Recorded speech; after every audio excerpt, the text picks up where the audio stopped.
What is up, RotoGrinders? The start of 2+ hours nonstop NBA DFS conversation. It starts right now. First time. We had the dress rehearsal yesterday, the appetizer yesterday. Tonight, big boy slate, not messing around. 10 gamer in the association. Myself, Gene Shavelson, that's DFS_Almanac. Bobby Gomes, former $1 million winner. Head Chopper, former $1 million winner, ×2, I believe. Chop, are we excited? Are we excited for the basketball season? Are we ready to do this? We are ready to do this, Dean. Am I missing something? Did Bobby disappear on us? Did Bobby take off?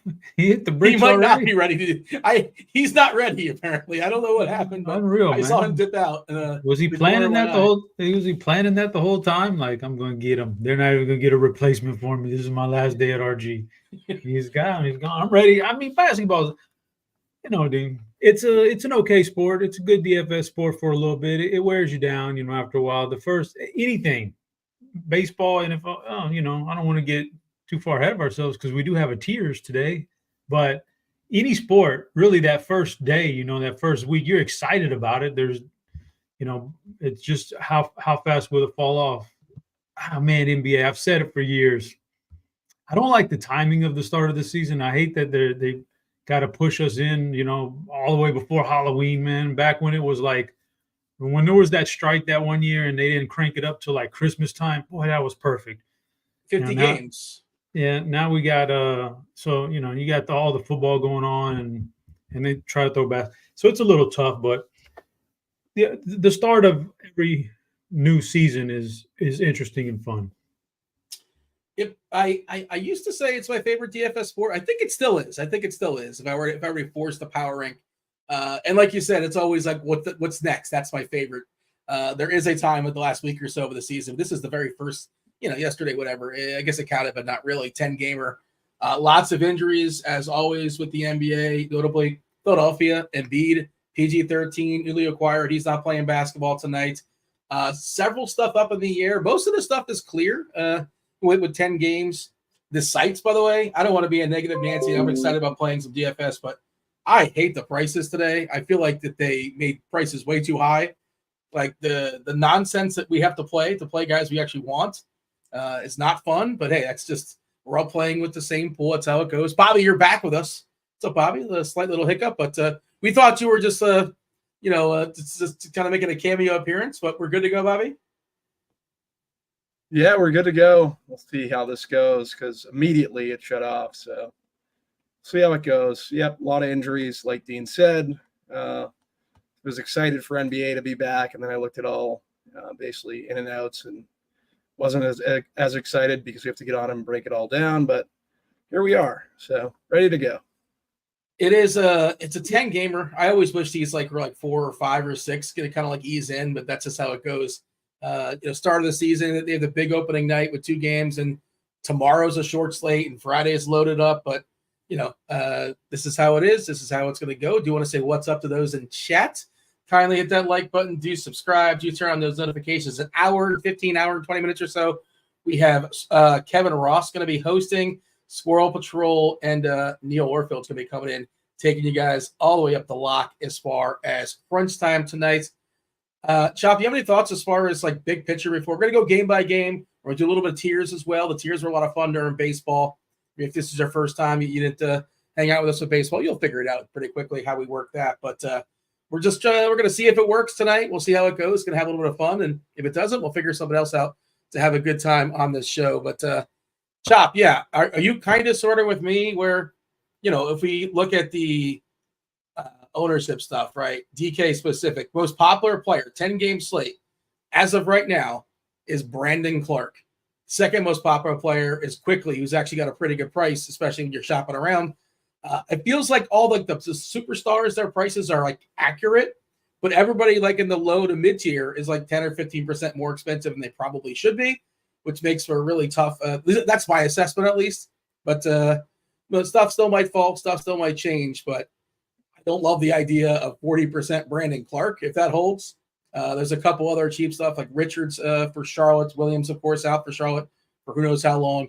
But how do you see it as the overview, Chopper? Of course, we're going to go game by game, but anything overview you want to say before we dive in? And I mean, I'm with you. I don't like the prices when the pricing is like this. Like on DraftKings, I hate it when obviously there's a reason. There's a reason why Brandon Clark is so highly owned projected wise. Not because he projects great. He just projects okay, but it's because of the salary, and you got to get these other guys, and so they're forcing you to play some guys like that.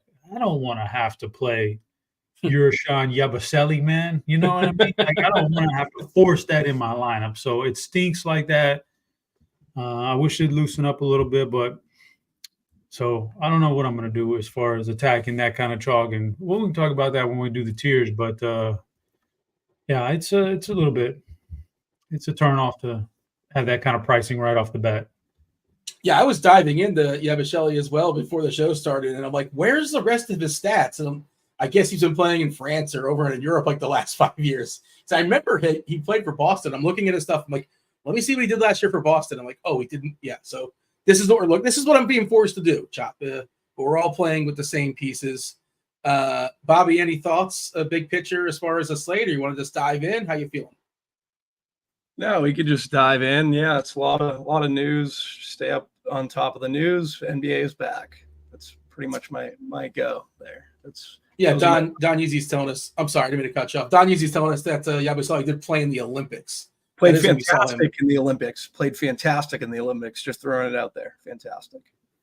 Your Boston Celtics, they don't need him anymore, of course, because they are. They tried to break the record last night. Steve, stop to just. We glossed over the headline here, man. Which is what? How's Bobby like? How's he feeling after the Celtics victory parade all in his backyard last year, man? When he tried to. It was tough, but I came to the I can't be in denial anymore. This is probably going to be a parking issue for the next 5 to 7 years. Would you agree? I've heard people say this, Bobby. Would you also say that it was possibly the easiest path to a championship? Without question. It was the easiest path. It's funny because the TNT, the pregame last night, my 2 cousins were in it. They all the smoke campaign or whatever. So yeah, like it seems like everyone's a Celtics fan, which is nice. Like the Patriots are terrible. Bruins likely won't be that good. So yeah, I don't know. I guess I'm on the bandwagon. I'm gonna hop on. And also, I didn't like the Jason Tatum treatment in the Olympics. So I personally don't like Tatum. You can play 12 guys. What'd you say? You're gonna play 12 guys. What do you want? Somebody has to sit. That's just how it goes. And it didn't make sense. I get it. It wasn't a slight. It's just that there's a hierarchy. There is a hierarchy. It did seem slightly disrespectful that him and Hallie didn't get more minutes. I don't think that Tatum's has the ability character-wise to handle a situation like that. So it was probably more tough on him, but he didn't seem like last night he played fantastic. So I think he's ready to step into that superstar role that I always call him a fake superstar, but this year he's going to be the guy. Yeah, I mean, at least he got invited. His teammate Jaylen Brown, he got snubbed. Some would say. I don't understand the Brown snub, but obviously, like you said, they were loaded. So. Yeah, I mean, there's only so many people that can get invited, but he was coming off MVP with the, by the way, you are performing an excellent ventriloquist act according to the chat because we just we got a still shot of you. We hear you just fine, just for the record, but again, I can't keep doing this. Are you kidding me? I'm just gonna talk and X my camera. Yeah, we couldn't see. Yeah, we just saw a still shot of you basically. Yeah, the audio is perfectly fine though, so no worries as far as the audio. The audio goes. Let me know. I'll restart.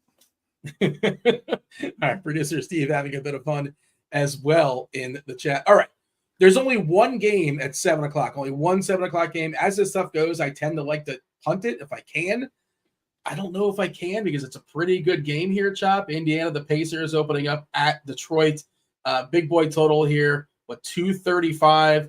Indiana just a 5-point favorite. As far as who's in and who's out injury-wise, the only one I think we have of note for Indiana is Isaiah Jackson, who's currently questionable. Hometown game for him. For Detroit, Asar Thompson's going to be out for a while. I think he's still recovering for those the blood clot issue, so he's not going to be playing basketball tonight. Somewhat relevant there, but Indiana, Detroit, 235 total here, Chop. Again, it's like, who doesn't love Halliburton? You got to like Pascal as well. They kind of kept his minutes down a little bit last year, which wasn't really thrilling, but matchup, of course, is prime. How do we feel about Indiana, Detroit? Can we punt this, Chop? Because I like to get that extra half hour for making lineups, getting news. Although, I don't know if there's a lot of news out there, but it's a good one. Amongst the 10, this game is pretty tasty, I think. How likely am I to play players from this game, Dean, is the question you're asking. And my answer to that would be probably, let's put it like this. On FanDuel, there's one lineup I'm running. Probably not going to be, not because I'm intentionally want the extra 30 minutes. I could care less about that. But just probably nobody jumps out in this game over there with one lineup. But on DraftKings, where I'm going to invest in 50 lineups, yes, there'll be some pieces from this game. Indiana, we expect them to hold very similar to last year. If you remember how they were last year and the pace they pushed with everybody they played, it makes everybody better against them. So Detroit's got some pieces there that you can play. Ivy and Cade Cunningham, I think, is a really good player that just hasn't quite reached that potential yet, but he will. He's a very, very good DFS player if he ever stays healthy and gets it together. These guys got Tobias Harris now, so I'm intrigued on that part of it. How's that going to play out? And then such a weird signing. Like, Detroit didn't want to sign him, and he didn't want to go back to Detroit, but it's just they were kind of stuck with each other, it felt like. Yeah, and and then on the flip side, I know Halliburton has that any night he can be awesome, like incredible. But lest we forget, Indiana, when fully healthy, will run a lot of guys out there, man, and they will eat into each other's production quite a bit. At least early on last year, when they were healthy, it could be a kind of a mess. So, yeah, I'm more likely to take some Detroit pieces here, but I think in general, I'm not into game stacking. It's a theory thing for the NBA, as opposed to MLB or even NFL or whatever. I'm not into game stacking. But if you were, there's worse games on the board than like a 235 total. That's pretty good. Yeah, that's more of a thing on like a smaller slate, like a 3 or 4 game slate, or just in a game where, both teams or at least one team is missing 2 or 3 crucial players, and that's just really not the case here. In a 10-gamer, if you want to run 4 players in this game, sure, but yeah, there's no reason I would load up too much. Bobby, thoughts as far as the Pacers? Feel free to jump over to Detroit. It's also a Wiseman revenge game. We haven't projected for a few minutes, and I guess we have an if then. I don't think we have an if then set up for it, but Isaiah Jackson probably not going to play a lot. Although he had that one game where he played a lot in Detroit, his hometown. I think it was last year, but I wouldn't necessarily assume that's the case. Just playing the backup 5 mostly. Bobby, your thoughts as far as the Pacers and then Detroit? One player for Detroit that's getting some ownership is Ivy, who was really, really good in the preseason. He's another guy that may take a leap. We'll see if he takes a leap this year. They certainly want that to happen. They kind of need that to happen there in Detroit. He's getting 14% ownership, which is kind of big. It's pretty big for a slate of this size. Pacers and Detroit. What do you got for me, Bobby? Yeah, so surprise, Isaiah Jackson questionable. I like right out the gate. I don't even think the news matters, right? Like obviously Obi Toppin and Wiseman, if you look in the situation room, would get a bump in minutes. I think it might affect Miles Turner the most. He was shooting more in the preseason, so it could bump him up a little bit if you're interested in playing him. I'm currently not interested in playing him. I think the only Pacer I would have interest in is TJ McConnell for the price. You can get McConnell for he's 4,800. I think I'm going to be over on McConnell. On the Detroit side, Cade Cunningham, Jaden Ivey. Jaden Ivey has multi-position eligibility. I think he's a good play. Cade obviously has a ceiling. I think he's fine, but everyone else is pretty much zero interest. If you want to shoot the Turner route and try to shoot your shot with him, that's fine. I just think I'm going to have a couple pieces from this game and let the slate start at 7:30. I think that's the best approach. The Pacers have a little bit of warriors in them, and in that they like to play pretty deep rotations, and they tend to not let their superstars play superstar minutes sometimes, right? We're only projecting 32 minutes for Pascal, which I think his minutes in Toronto last year were like 34, 35. He was playing like 31 or so for Indiana. Miles Turner playing 28, which I guess it's kind of baked into his price, but you think he can grab 30, 31. We'll see. Definitely something to monitor. Choppa, do you have anything as far as Detroit before we so we're going to be throwing these teams on our tier board, which we're going to reveal in a second. We'll be doing those as we go game by game and continue with the tier board throughout the show. But Chop, anything as far as the Pistons? No, I already talked about the Pistons, Dean. I don't think you were listening because I basically said the same thing you did and you just repeated it. All right. Well, fair enough. That's not nice, me not listening to Chop. I'd have to. I thought I was listening. My apologies. I was pulling up something else, and if I missed something. But we can move on. Now, Chop, here's what you got to do. This is sort of like your category today for tiers. We can go ahead and I'll picture Bobby. Let's go ahead and tell the people the category. We had it pretty simple as far as tiers. I mean, we're going to be throwing the teams on the tiers. It's general how interested we are in these teams. Let's go ahead and throw the tier board up. And I guess we can sort of describe just for a second. Our category was, since it's opening night, Chop, you want to do best opening nights in sports. You want to give the people your rankings. Yeah, we didn't want to get too fancy with the category today, seeing as how it's the first real night of NBA DFS. So, yeah, we just went with something simple. What's the funnest opening night or the most anticipated opening night of all the sports we go throughout the annual cycle? What's your most anticipated DFS or watching, viewing pleasure sport out there? So that's kind of what we worked on today. And I don't know. We can bring the board up if we got it. I don't know if we got it or not. We just have a Bobby picture up there, and Butto says, yeah, Bobby looks confused. I'm not sure if he agrees with me. It's hard to read him. Bobby's a really good poker player right now. I can't tell exactly what he is thinking in that picture. I honestly like no camera. I'm throwing it out there. This is pretty interesting.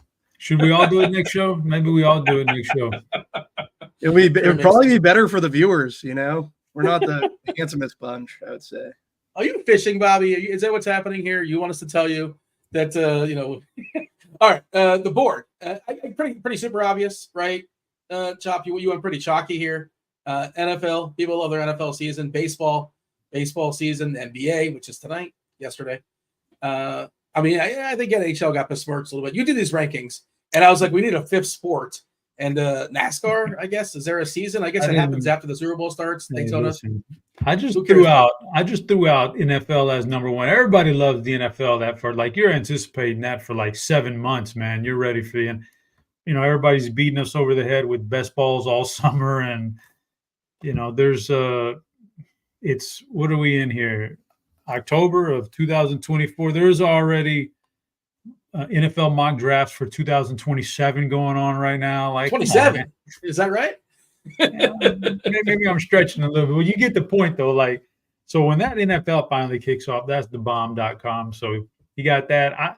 Over the years, it used to be NBA would be number 2 for me, but over the years, I've kind of grown to like MLB a little bit more than NBA. That opening night experience, not just the opening night, but MLB wears on you a lot less for those 5 or 6 months too. So then NBA is the third biggest sport here in this country, and so we'll put them there. I don't mind that. The other two, I'll let you guys have at it, and you came up with these two guys, so I've honestly don't even pay attention to NHL and NASCAR, but that's ridiculous. I thought you were a hockey guy, Charles. If I had guessed, I would have said you were a hockey guy. I thought that would have I dabbled for 2 months in DFS hockey. I was pretty good, but I'm not about to sit down and grind power play lines, man, for 5 months.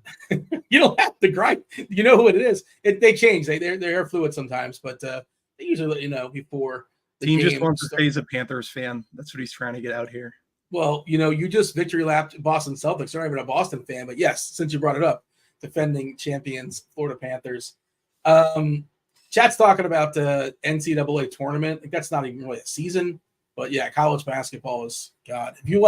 if you like to watch 15-foot shots get like bricked, that's the sport for you for sure. Oh, you know what, Dean? Yeah, let me just backtrack here just a second. Tasteful Tides. I did not mean that to be disrespectful towards NHL. I'll say this much: I actually did look at the NHL stuff the first couple nights this year, and our projections are like probably the best in the business by far. So yeah, I give. There's no doubt about it. Company man shop. Company man shop. I would say they're the best too. I'm not even being sarcastic. Yeah, and they do a real good job. It's just that I got two different footballs going on. NBA's kicking off. I just can't do NHL also. It's just that's overkill. But maybe one day, Tim. But yeah, you guys are very, very good about it. All right, Chop, we got to throw these teams on the board. We have a 10-game slate. Enough nonsense. No time for nonsense. No time for fun. It's a 10-gamer. Where are we throwing the Pacers and the Pistons, Chop? So for me, this will be my thing here is if anybody doesn't know, with the NFL being up top, that means that's the best of the best tonight. All right, that's the best of the best, and down all the way down to NASCAR on a sliding scale, where NASCAR would be teams we absolutely do not like tonight in general. The players for that team aren't good. For me, in this one, Detroit, they do have some pieces here.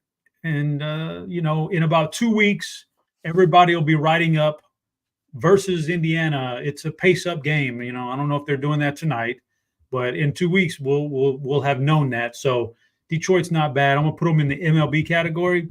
Indiana, spread it around so much. Kind of don't know who's going to be what on what night.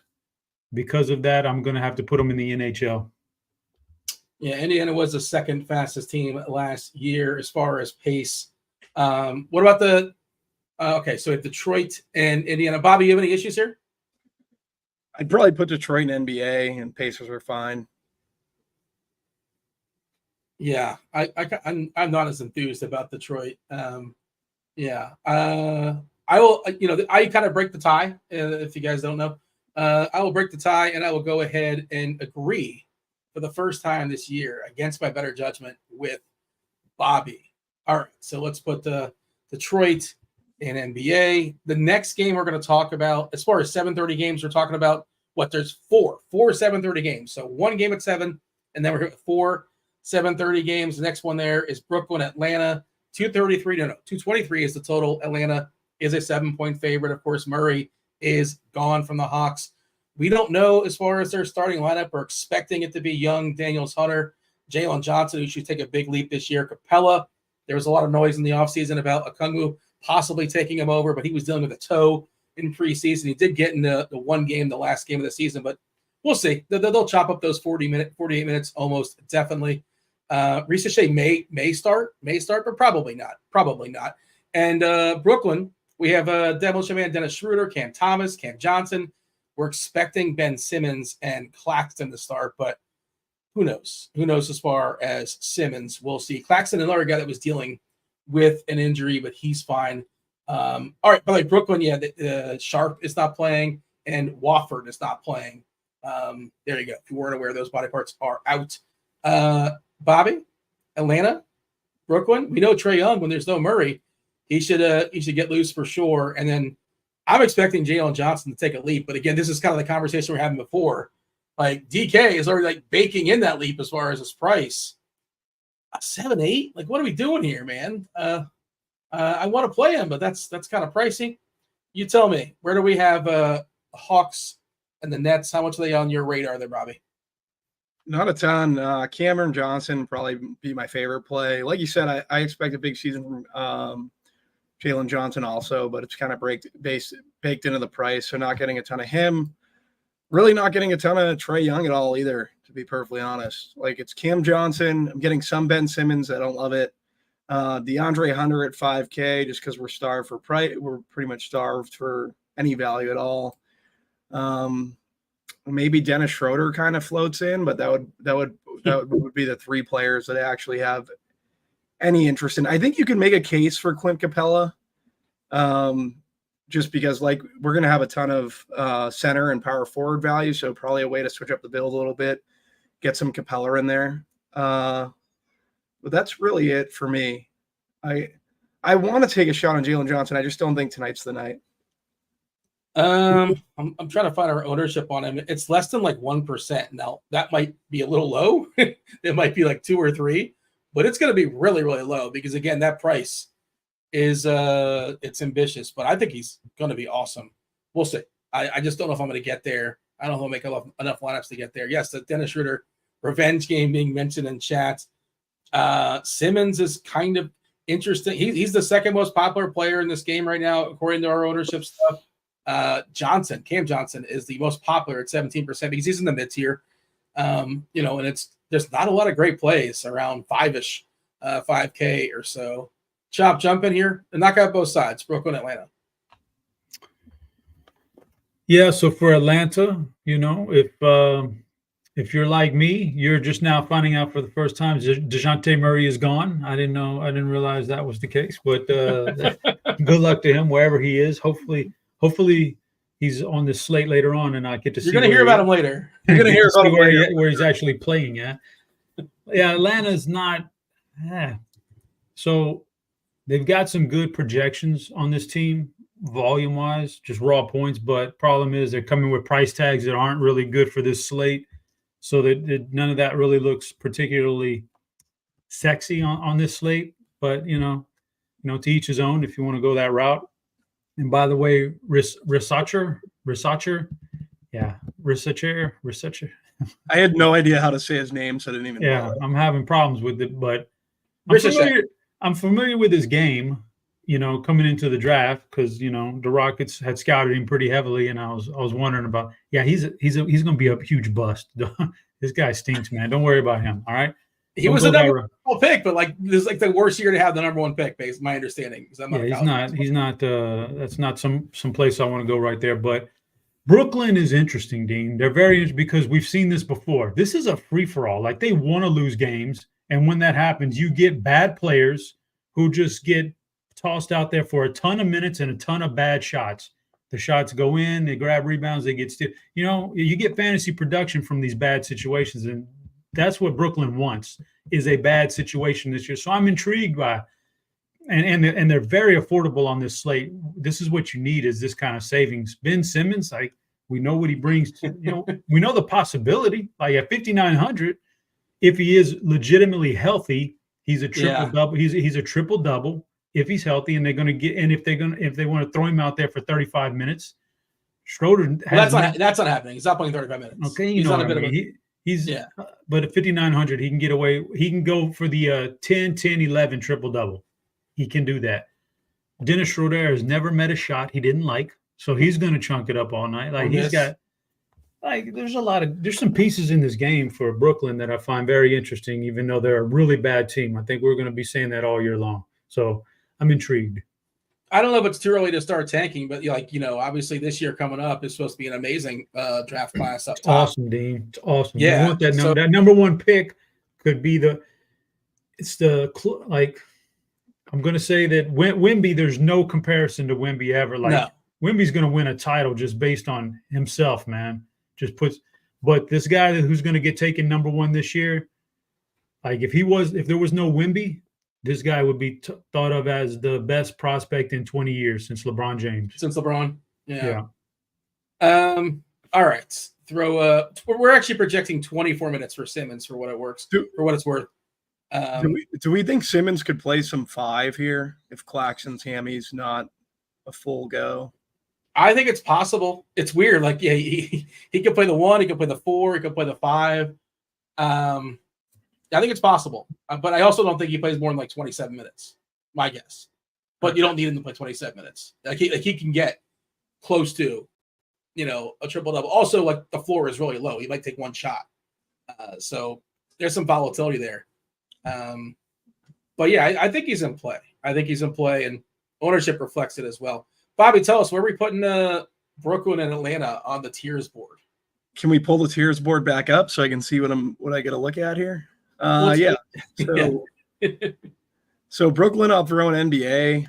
Atlanta, I'll throw an NHL. I think the value for Brooklyn, like Chop kind of described, is okay. Tight pricing slate, so they're fine. Schroeder's been playing big minutes too, so I don't mind the shot on Schroeder. Atlanta, I don't love. That's pretty much how I got it. Any issues there, Chop? No, that's fine. Brooklyn, I was like debating MLB or NBA. I can live with NBA. Okay, so we can move on. The next game up. This feels like a catch me up game. You guys tell me otherwise. Magic versus my Miami Heat. 208 is the total. This game being played in 1998. Not a very interesting game as far as I can tell. Josh Richardson out for Miami. I don't think it matters too much. Newly extended Jalen Suggs, who just got, what did he get, 5 years, 150? Good for him.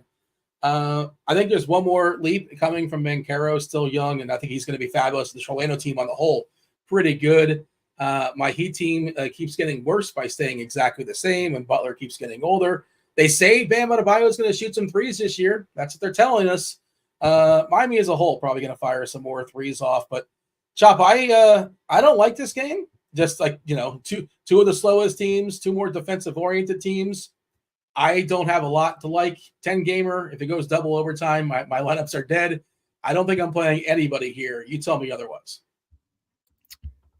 Let's see here. Miami, Orlando. Yeah, the highest owned player in this game is going to be under 15% and nobody else in double digits. That should tell you something right there. As far as the DFS aspect of it, I agree that I kind of don't like anybody in the game. Like if you twist some arm and say who's the best, it's Banchero, right? But the price tag isn't very conducive tonight.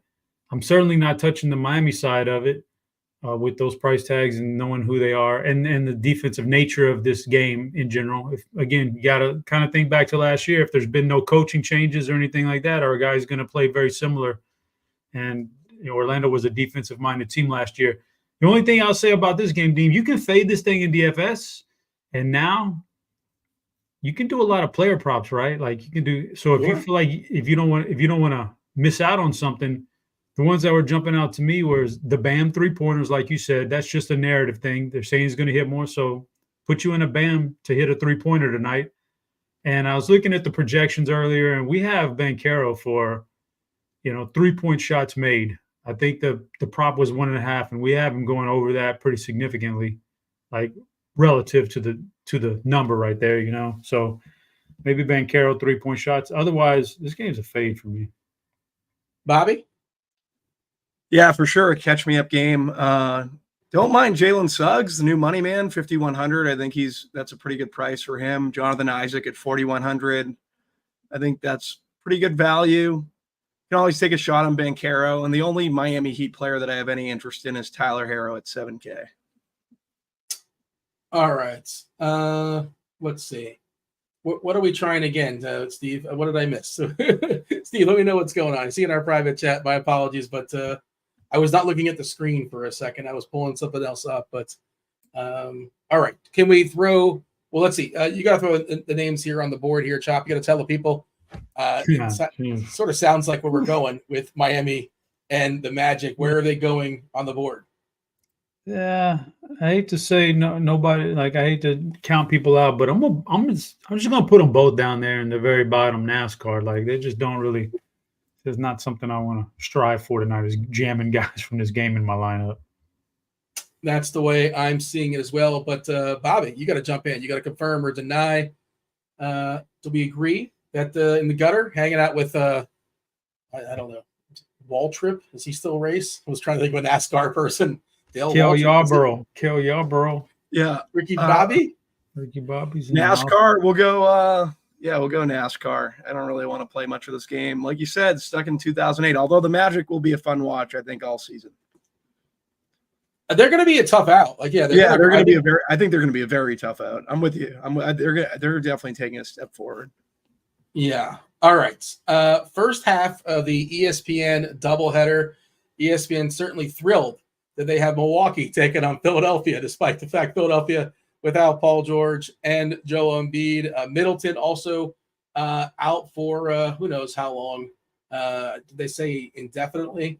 He's out for a bit. Giannis is officially probable, right? He's Milwaukee does their games with the injury reports. Also trying to see if there's anything popping up on Twitter as far as some news. Always going to be on top of that.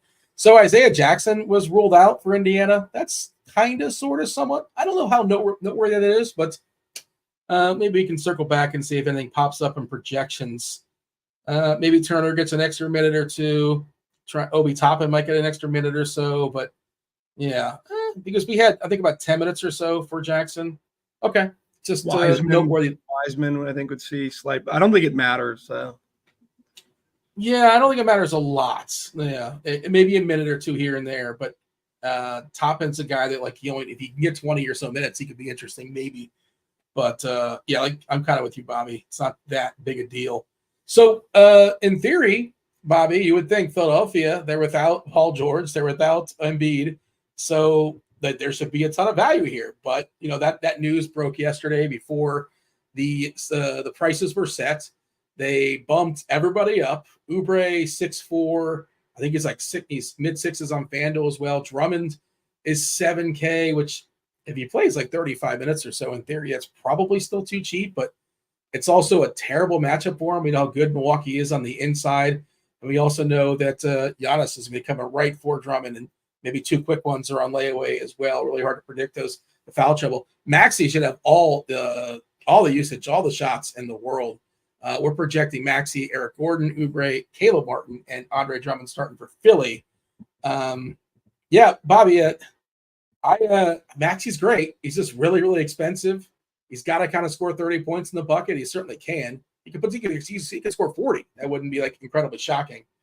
Where are you at as far as the Sixers? Yeah, I think I'm going to end up having a lot of pieces of this game. I do like your call on Drummond. This could be a foul trouble issue for him with Giannis. But if I had to go there, like, I think if I'm obviously everyone's kind of going there, right? So I think it's a pretty big decision point on the slate. I might be slightly under on Drummond. Could be famous last words, especially in a 150 set. But yeah, I just worry about the fact that he may get in foul trouble, and I think it's like a good leverage point in the slate. I like Maxey a good bit. He should see a ton of usage. Kelly Oubre, Gershon Yabusele. He was like I said at the top of the show, fantastic in the Olympics. Might be ready for the NBA, so we can go with Yabusele. Yeah, and so maybe KJ Martin I'll throw in there a little bit. Get some KJ Martin action, a little exposure to KJ. So yeah, we're giving 30 minutes to Drummond and 18 to Yabusele, and I assume that is all the center minutes. I don't know if Yabusele can play the 4 or not. He is officially power forward center. I'm not really sure how this is going to go. There's a lot of guesswork right now, obviously, but and I wouldn't think they would play those two together. Maybe they would. I'm not sure. But currently right now, 22% ownership for Yabusele because he's dead men. He's 3K on DK. And I don't want to keep, beating the dead horse, but like that is sort of the nature of the slate where there's not a lot of value. And like most players you want to play are at least 5K. And he helps you get there. You don't necessarily want to play him, but he helps you get the guys you want to play. Oubre, 24%. Drummond only 15, 16. This stuff will change as we close and unlock. I expect that to be a little bit higher.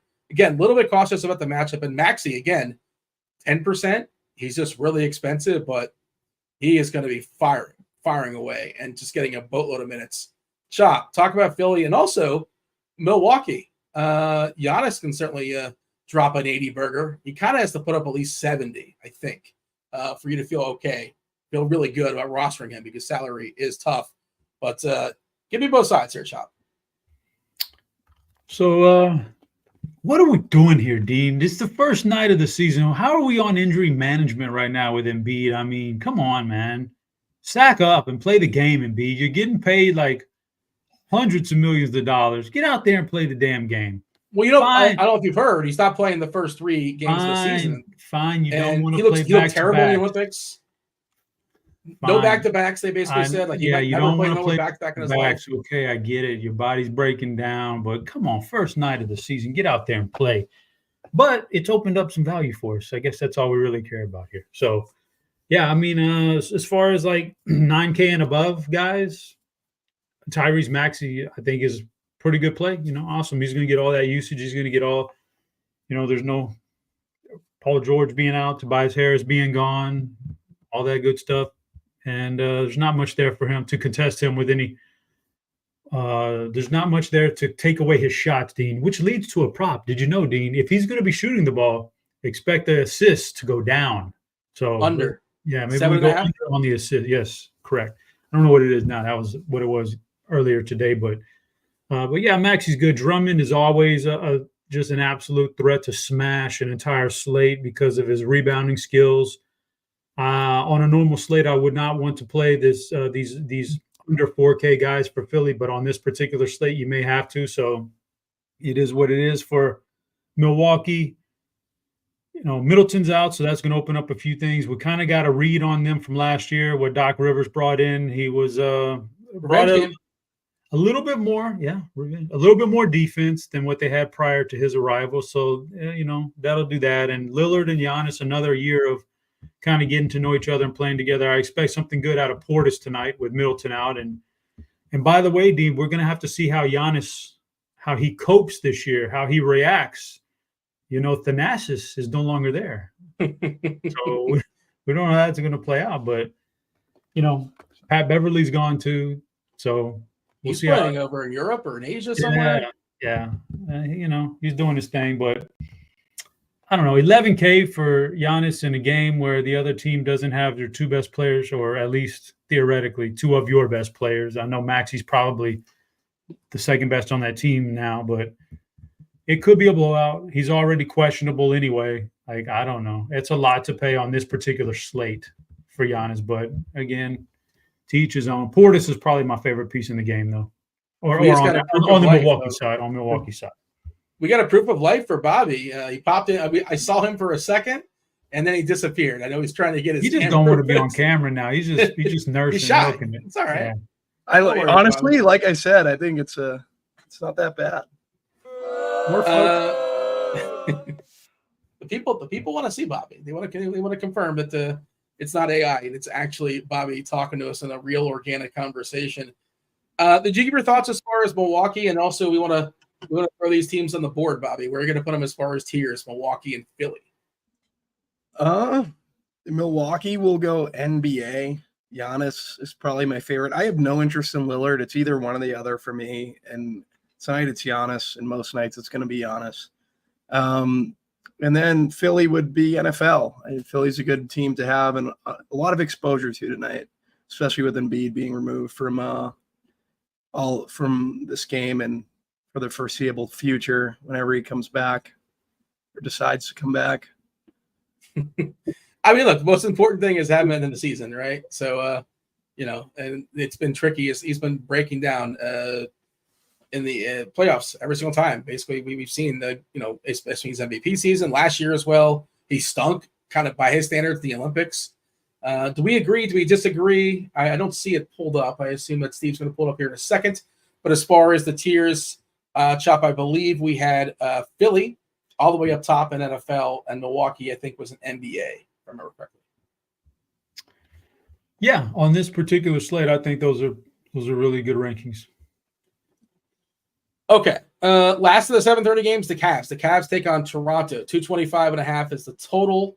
Cleveland is expected to play faster this year, which I think is interesting and of note.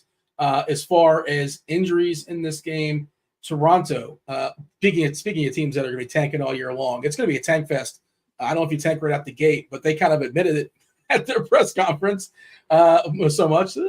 RJ Barrett's not playing basketball tonight. Kelly O is not playing basketball. Walter, the rookie, not playing basketball. And Bruce Brown, for what it's worth, also not playing. For Cleveland, they are without Max Strus. Max Strus got hurt during the preseason. They say he's going to be out, 6 weeks or so. He's got an ankle. Chop, feel free to tackle this game. Cleveland, Toronto. We saw Scotty Barnes almost speaking of getting rich. What do you got, 280? He got the max. He got paid. Good for him. So certainly, and quickly is our most popular, I don't want to say stud, but mini stud, I suppose. Last I saw, I'll give it a refresh, but coming at about 40% or so, because he's actually got a pretty fair price, which are, scarce on this slate tonight, at least from my perspective. Yeah. 48% for quickly that's a big number. It's a really, really big number. Chop, talk to me about Toronto and Cleveland. All right, I'll go into both teams here, Dean, for you. Quickly, like big number, but if we remember back to last year, the trade deadline when he came over, the times he was healthy for this team, he went crazy. So, and now we're already talking about the tank, and so all that stuff, and we're already missing players tonight. Why would I expect anything different from him? Like, he's going to put up heavy volume, and that should lead to pretty good fantasy performances. The price tag is very affordable here, so yeah, he kind of deserves that number, and I'll probably be over the weight on that because I love guys who are like 8K or less that are going to get this kind of volume, and I'm more of a like mid-range build guy instead of the stars and scrubs, so he fits that profile.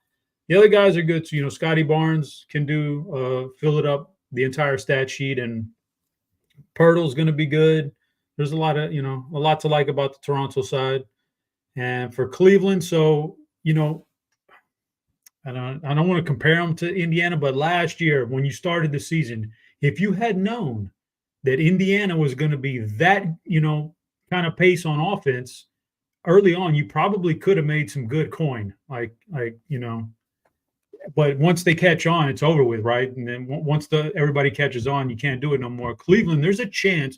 I'm not going to compare them to Indiana's pace, but there's a chance under this coaching staff and this new head coach that this offense looks really sharp. If they've got the pieces with Mitchell and Garland to run this motion type of offense with a little bit of extra pace, this could be a really good offense, and you could get on them early at pretty good prices here. And if it does turn out to be something good, then that's it's kind of been my thing in the NFL, jump on the stuff early, but you can do it with the NBA too. So I actually like these pieces. The bottom 10 last year in pace. Atkinson, maybe they'll be top 10 this year in pace. I wouldn't be surprised. Definitely get the expectations are they will play faster. You mentioned Garland. He's coming in about 10%. I like Mobley a good bit. I think he still has another leap coming. Jared Allen's fine. I think he's a little bit less limited than Mobley, but he's also a guy that can get 15 rebounds and 5 blocks. That's that's another route he can get there. Jump in here, Bobby. What do you have as far as Cleveland and Toronto? You're running a bunch of lineups tonight. Are we in on the almost 50% quickly? I'm in on quickly. I'm in on Scotty Barnes. I think both are very good plays on the slate, in my opinion, and guys to be overweight on. Grady Dick at 4.7 for Toronto. I think he's a value piece. Chris Boucher at 4K, and Jonathan Mogbo at 3K, I think are the Toronto guys that I'll be targeting. Donovan Mitchell and Evan Mobley are the two Cleveland guys that stand out to me. I know like LeVert's there, but Mitchell's still in, so it's kind of like I kind of like want LeVert when Mitchell's out or Garland's out, so yeah, I have no interest in LeVert, not in not Obi Toppin, Isaac Okoro. Just mainly, like you said, I think Mobley's a good guy to be high on, and also Donovan Mitchell.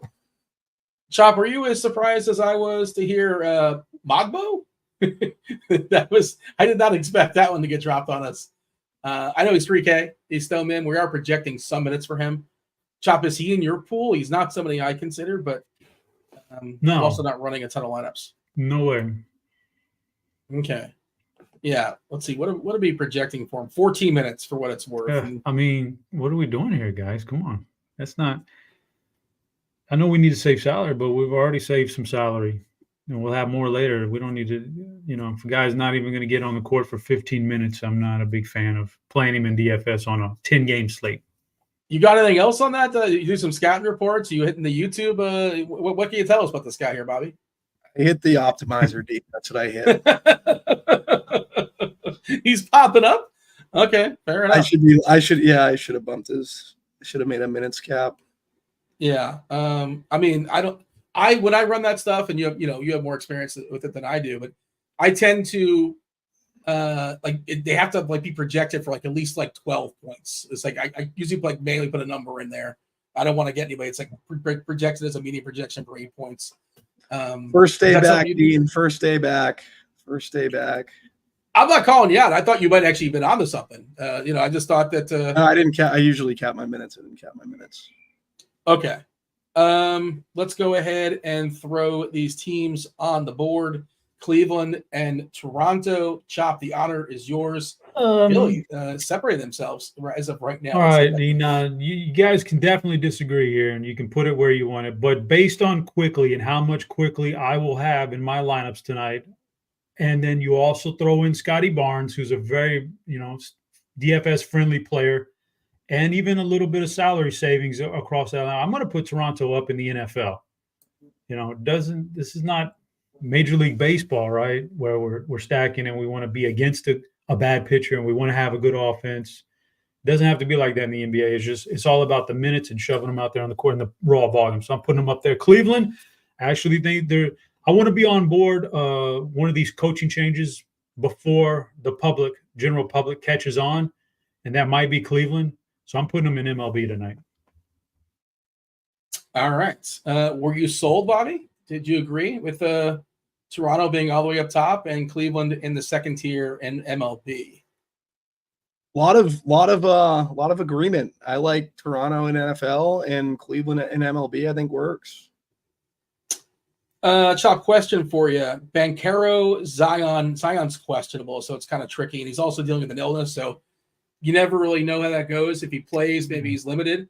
I'm just trying to think of Barnes, and I'm just trying to figure out, he's power forward, only 8.9K. I like him a good bit. You like him more than Banchero? I think I do. He's a little bit more. I think I do. Just trying to figure out I like him more than Durant as well. Tell me if you disagree or agree. I'm trying to think of the expensive power Scotty forwards. Barnes? Yeah. I like him more than the guys you've mentioned so far, yeah. We did get a starting lineup as projected for Philadelphia. It is Maxey, Gordon, Oubre, KJ Martin, and Drummond. So no surprises there. Okay, let's go ahead and move on. That is that 5 games down? I'm trying to figure out our pace. We have 5 games to go. I need to pick it up a little bit. Pick it up, Dean. Yeah. Well, look, we got to be like the Cleveland Cavaliers. Pick up the pace a little bit. Charlotte and Houston. All right, this is for you, Chop. Taking on your Houston Rockets, who are, man, it's a fun team. 229.5 is a total. Houston's an 8-point favorite here. Williams, the center, out for Charlotte. So Richards will jump in. Man, picking on Charlotte with centers has historically been just an awesome, awesome play. I love Şengün, Chop. I love Şengün. I'm sure you love him as well. But do I love him at 8'6"? Like, Ahmed Thompson is 6'4". Like, what are we doing with these prices? Chop, this is your Rockets. I assume you like Şengün. He should absolutely maul Nick Richards, but don't know if I have the salary for it. I love it. And then LaMelo, healthy LaMelo. We don't get that too often. Hopefully we get it all season long. How do you feel about Houston and Charlotte? Yeah, so I think definitely Şengün is the guy for the Rockets in this game and in general this year when everybody's healthy like right now. I will say this much. There was an emphasis from Charlotte in the preseason to get better defensively on the inside. Will it carry over, into the regular? Not tonight. And probably not tonight. They probably need a better individual defender. But there was an emphasis to do that. We'll see but I like Şengün.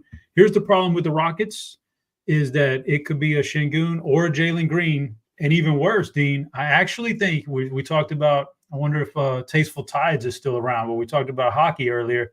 I think Houston is going to do hockey line changes this season as long as they're healthy. Yeah, they've got the depth. Men? They've got the depth. That's what a hockey line is in the NBA, Dean. 5 man. Change the whole area. Well, I don't want to get all technical with you, Chop, but usually the forward, the line, it's 3 guys, and then there's 2 defensemen. They've got the depth to do it, because Dylan Brooks is Dylan Brooks going to start? I don't know. You got the starting 5 coming off the bench. No. Whitmore, Reed Shepherd. They like Steven Adams and what he does defensively and on the offensive end. They believe it or not, Dean, it sounds weird but they've never had a guy who can set screens like that for Jalen Green. They like that aspect of his game. Yeah, so, you've got like 5 guys on the bench that are going to come in So I worry about some of these guys ultimately. Now, Şengün and Green are going to be there. I think it's going to be one or the other every night. Other than that, I think we're going to, you're going to be hard pressed to, you'll be lucky to get that 40-point Fred VanVleet game, every once in a while. You're going to have to like really find. So until injuries happen, which will happen. So that's my feelings on the Rockets. Charlotte, this is obviously. Chop, just want to mention Adams is questionable officially. He'll be fine. That doesn't change a ton. But just wanted to know. Why would it be questionable? Like he was. Healthy. I think he's ill. Okay. They say, oh no, it's he's got a knee. He's old. All right, we'll see. Yeah. He looked good in the preseason, but all right. So Charlotte, here's the thing: coaching change for Charlotte too. Got to be aware of this. It's going to be a different offensive system. Dean, the coach for Charlotte, is Charles Lee. He's a former point guard. His area of expertise has been getting the most out of his backcourt players. So we could see a big LaMelo Ball year this year if he stays healthy. I like him. We'll get him started tonight because he doesn't have to score. Again, he's a triple-double guy. And I don't necessarily love the matchup with the Rockets every night, but LaMelo's got the kind of game it doesn't matter. So I'll take some shots on LaMelo Ball too. Yeah, I agree with you that, I think the coaching change is going to help him. Obviously, the health is going to help him too, but I don't really love the spot tonight versus Houston. But, surely you can get him at where nobody's going to play him. Everybody else sees the same thing. He's expensive and the spot is not incredible. Pulling up our ownership stuff right now. Well, he's coming in at 14%, and that is surprising to me. I thought it would be less, but he is a little bit cheaper than a lot of the other superstars. He's just 8.8 on TK. Bobby, what do you got as far as Houston and Charlotte? Yeah, LaMelo and Şengün, I think, are fine plays. Guys will be over on. I do think Nick Richards is someone at the center position I also want to take a stand on. Positive one, I assume? You mean positive stand? Good call, Bobby. Yeah. Yeah, man, I'm glad Bobby brought that up. I don't mean to cut you off, Bobby, but why, we're going down to these $3,500 and $3,800 guys who are being projected for peanuts. You pay $500 more and you get Nick Richards here, man. Who's getting a pretty good projection. Yeah, I'm with Chop. Like Nick Richards, he's gonna have to deal with Şengün too. So they're gonna need his size, right? And it's a good price. Outside of that, I think Van Fleet throughout the season would be a great play. Just not really on him too much here. Brandon Miller, I think, takes a step forward. So if you want to take a shot, the problem is he's $7K, right? So I don't think I want to pay that price. If he was cheaper, I'd probably have more interest. Grant Williams at 4,600, power forward, center eligible. I don't want to play Grant Williams. Just not the guy I usually would like to play on my teams ever. When I see him hitting them, it's not the greatest feeling. So you can take a shot there. But he's not someone I would play. Yeah. It's mainly LaMelo, Şengün, and Richards for me. I like the Miller call, but it's more like a seasonal thing. And again, I don't really love this spot for Charlotte. Richards is 4K, and he's going to be pretty popular because, again, the absence of Williams, it's going to throw him in there as the starter. I'm trying to see what minutes we have. Probably guessing 28. Pulling up the game now. Let's see. How many minutes are we projecting for him? 26 minutes. And he's close to a fantasy point minute player. I don't really love the matchup against Şengün either, but yeah, he's coming in at 25%. There certainly is an opportunity cost at center. On TK, I'll probably running a bunch, but okay, let's go ahead and throw this up on the board here, Bobby. Or no, is it Chop or I think Chop's up. Chop, you tell me. You get the honor because it's your Rockets and Charlotte.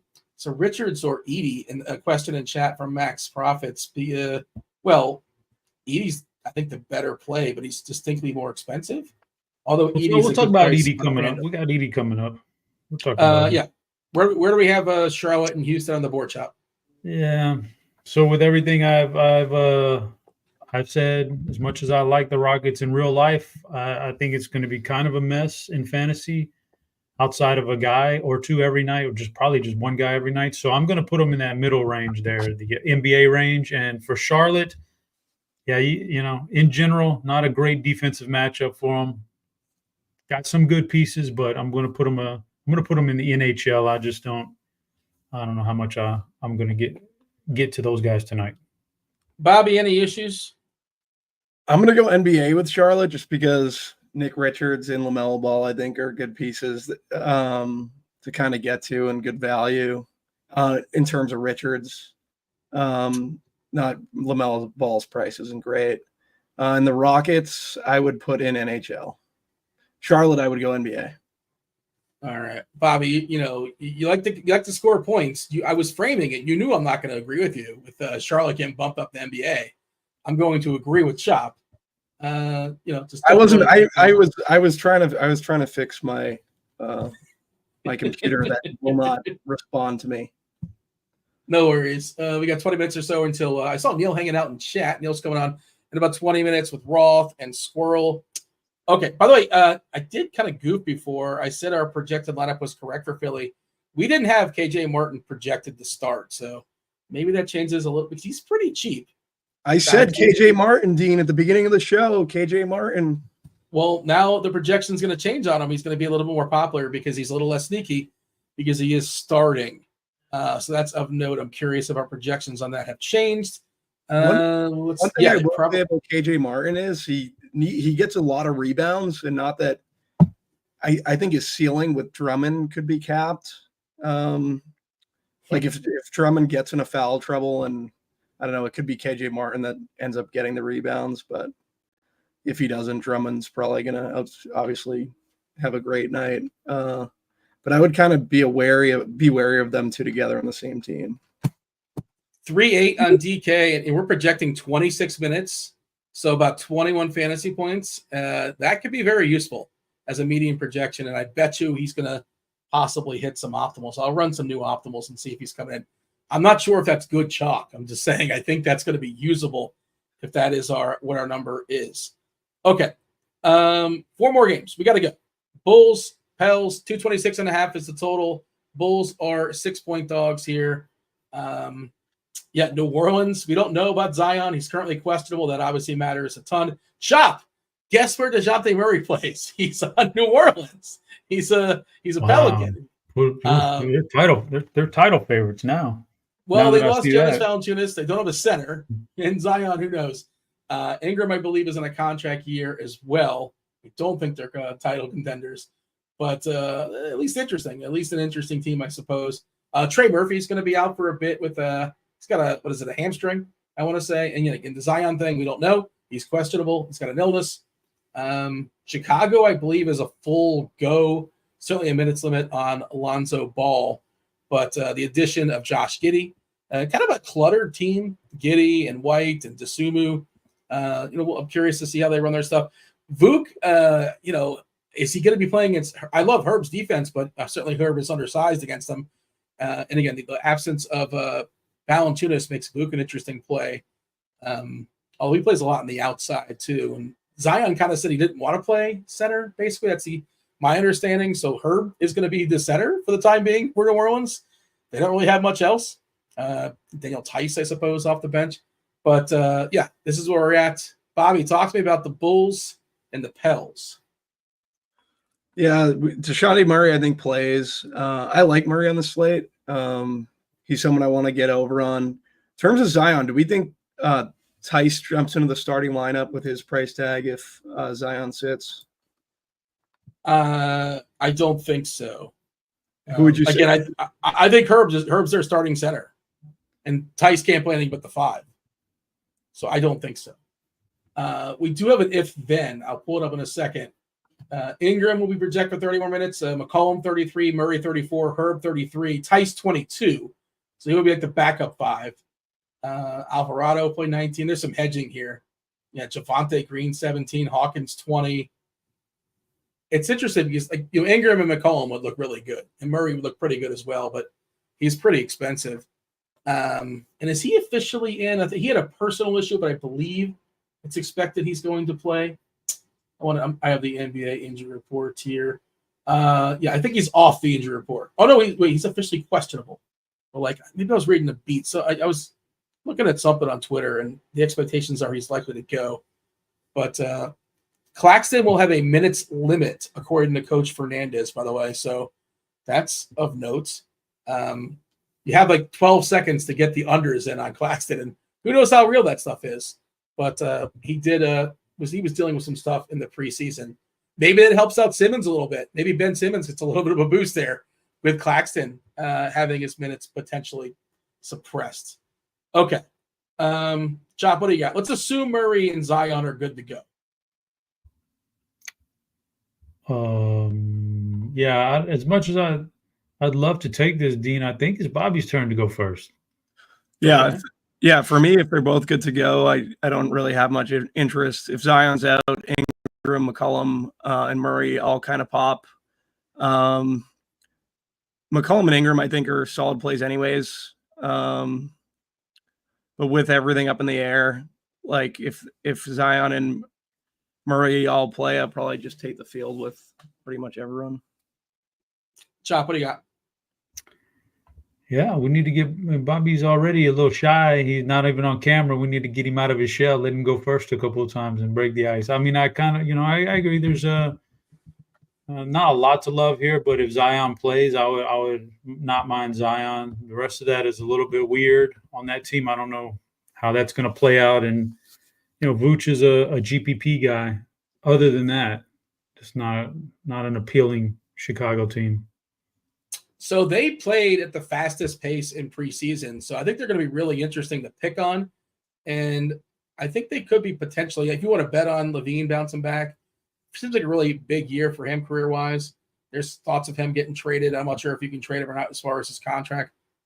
Giddey is a really good stat compiler if they give him like 30 minutes or so. White's another guy that can put 30 points in the bucket. I don't know if I necessarily want to pick on New Orleans, but I do think actually this game's probably going to play small, especially with Herb. I know Vooch, obviously, but smaller, I suppose. And the Zion thing, like if he was playing 33 minutes and there's no issues as far as his health, he projects really well. And I think people are going to be afraid of playing him. So I like him in the thought process of like he's playing, but I don't know. Stay tuned. It's the NBA and it's 8 o'clock. We have to throw a couple teams on the board here. I believe, Bobby, it's you going first. New Orleans and the Bulls. For me, the Bulls would be in NASCAR. No real interest. In New Orleans, it's mainly based on news. Currently, I'd throw them in NBA. We don't have time. Let's Chop. Do you vehemently disagree? Are we good with that? We're fine with that. Okay. Because we have 3 more games to get to. Crunch time coming in about 11 minutes or so. It's a 10-gamer, man. It's tough. We want to try to get as much information out there as possible. Whatever we don't talk about, of course, Crunch Time is going to cover. I see a lot of questions in chat, and I'd love to get to the questions, but save those questions. Roth will pick up on those and ask Neil and Squirrel when they jump on here. So save your questions. If you have time, we don't. I would be happy to ask them. Unfortunately, just not the case. Another team that might potentially be tanking is Utah. Utah, the last couple of years, they've been tanking too late. They actually start off pretty well the first month or two of the season. 229.5 is the total. The Jazz are 3-point dogs, so it's pretty high and it's tight. Zach Edey playing in this game here, his debut. We talked about Brandon Clark being pretty popular projection-wise for Memphis as well. I like Walker Kessler. It seems like he's separating himself. They kind of jerked him around back and forth as far as in and out of the starting lineup last year, and it feels like they need his body for Edey on the other side. Markkanen's pretty awesome, but he's actually got a pretty good price, all things considered. And I really thought Keontae George would be an interesting cheapie, but he's not. He's just pretty expensive. Awesome matchup for Ja. A little bit of an issue as far as the minutes. Are they going to give him full minutes right out the gate? We'll see. But do like him for tournaments, if nothing else. But who's keeping score here? How much is it? Bobby, are you up here? I don't mean to. Yeah, I think it's me. Yeah, right. I like Brandon Clark at 3.7. I think he's a really good value play. Center only, but he works. Lauri Markkanen is probably one of my favorite players on the slate. Dual position eligibility, small forward, power forward. Colin Sexton, another guy, shooting guard, 6'1". Like I think that's a pretty good price for Sexton on a slate where I don't know pricing's kind of tough. So I'm interested in Sexton and also interested in Clarkson at 5'6", and that would mainly be it for from Utah. Well, Brandon Clark on Memphis. No one really on Memphis that stands out to me. Don't want to play Ja Morant, not playing Bane. That's pretty much those are pretty much the plays that I'm currently looking at. I don't know. You can make a case always for Walker Kessler at 5.5, but I don't think I'm currently getting to a ton of Kessler. KJ Martin is hitting some optimals for me that I'm running. Brandon Clark, according to our current projection, is getting a ton of landing in a lot of lineups as well. A little bit uncomfortable coming off the bench, but I think he probably plays enough minutes. He's a good fantasy minute player as well. He's another one of those guys that are talking about him potentially hitting some threes this year. Chop, what do you got? Memphis and Utah. You said you had an ED take. Oh, no, I didn't have an ED take. We were going to get to the game in a minute. I would say Lauri Markkanen at that price tag. I think that's a guy who could win you a tournament tonight because before his body started to break down a little bit last year for this team, a very similar team, he was like 50 points a night. Like he was an all-star. So it's very good. Before his body breaks down, that price tag, and before that price tag shoots up to 85 or above, he's a good play. The rest of these guys in this entire game are priced, if not appropriately, more than they should be, except for Brandon Clark, obviously. But if you're telling me Brandon Clark is going to gather twice as much ownership as Nick Richards, and there's only a $300 difference between the two of them, and they're very similar projections, and Nick Richards is probably safer than Brandon Clark. If I'm not familiar with the Brandon Clark injury from last year, but it wasn't a good one. I don't think Nick Richards had that issue. So just like as a strategic thing, I'd probably want to get more Nick Richards in my lineup than Brandon Clark for $300 difference. But yeah, that's where I stand on that. Everybody's priced appropriately except for Markkanen, who I think is underpriced, and Brandon Clark, but that's chalky. Yeah, Richards almost definitely starting. I'm assuming he's starting. I'm not sure if we've seen that lineup just yet. Clark probably not starting. A little bit more fragility there. So I do agree. It is kind of strange to see the ownership that way. This stuff could change. Again, with the NBA, one piece of news, and the ownership stuff does shake up. But I kind of agree that I don't think Clark should be much more significantly owned or twice as owned as Richards. But that's where we're at right now. Chop, throw these teams on the board if you don't mind. Where are we putting Memphis and Utah? Memphis. I mean, there's not good. Memphis. I'm going to put them down in. I'm going to put them in NASCAR because the best player that you could play in this game price tag is super chalky, and I don't want that. So I'm putting them in NASCAR. And Utah can go up. Utah could be an NBA for me just strictly because of Lauri Markkanen. And like it's that's a really good player at a really great price tonight. So we don't have time unless Bobby really, really disagrees, but we don't have time. We got to talk about Phoenix and the Clippers, Golden State and Portland. These are the only two games at 10 o'clock. I believe it's a break after the 9 o'clock game. Yeah, this is the second half of the ESPN doubleheader. The opening of the brand new arena in LA, which looks amazing. I don't know if you guys, the Intuit Arena, I believe it's called. It's got the wall. Learn about the wall. It's pretty spectacular. What they built there in Los Angeles looks awesome. The team, maybe not so great.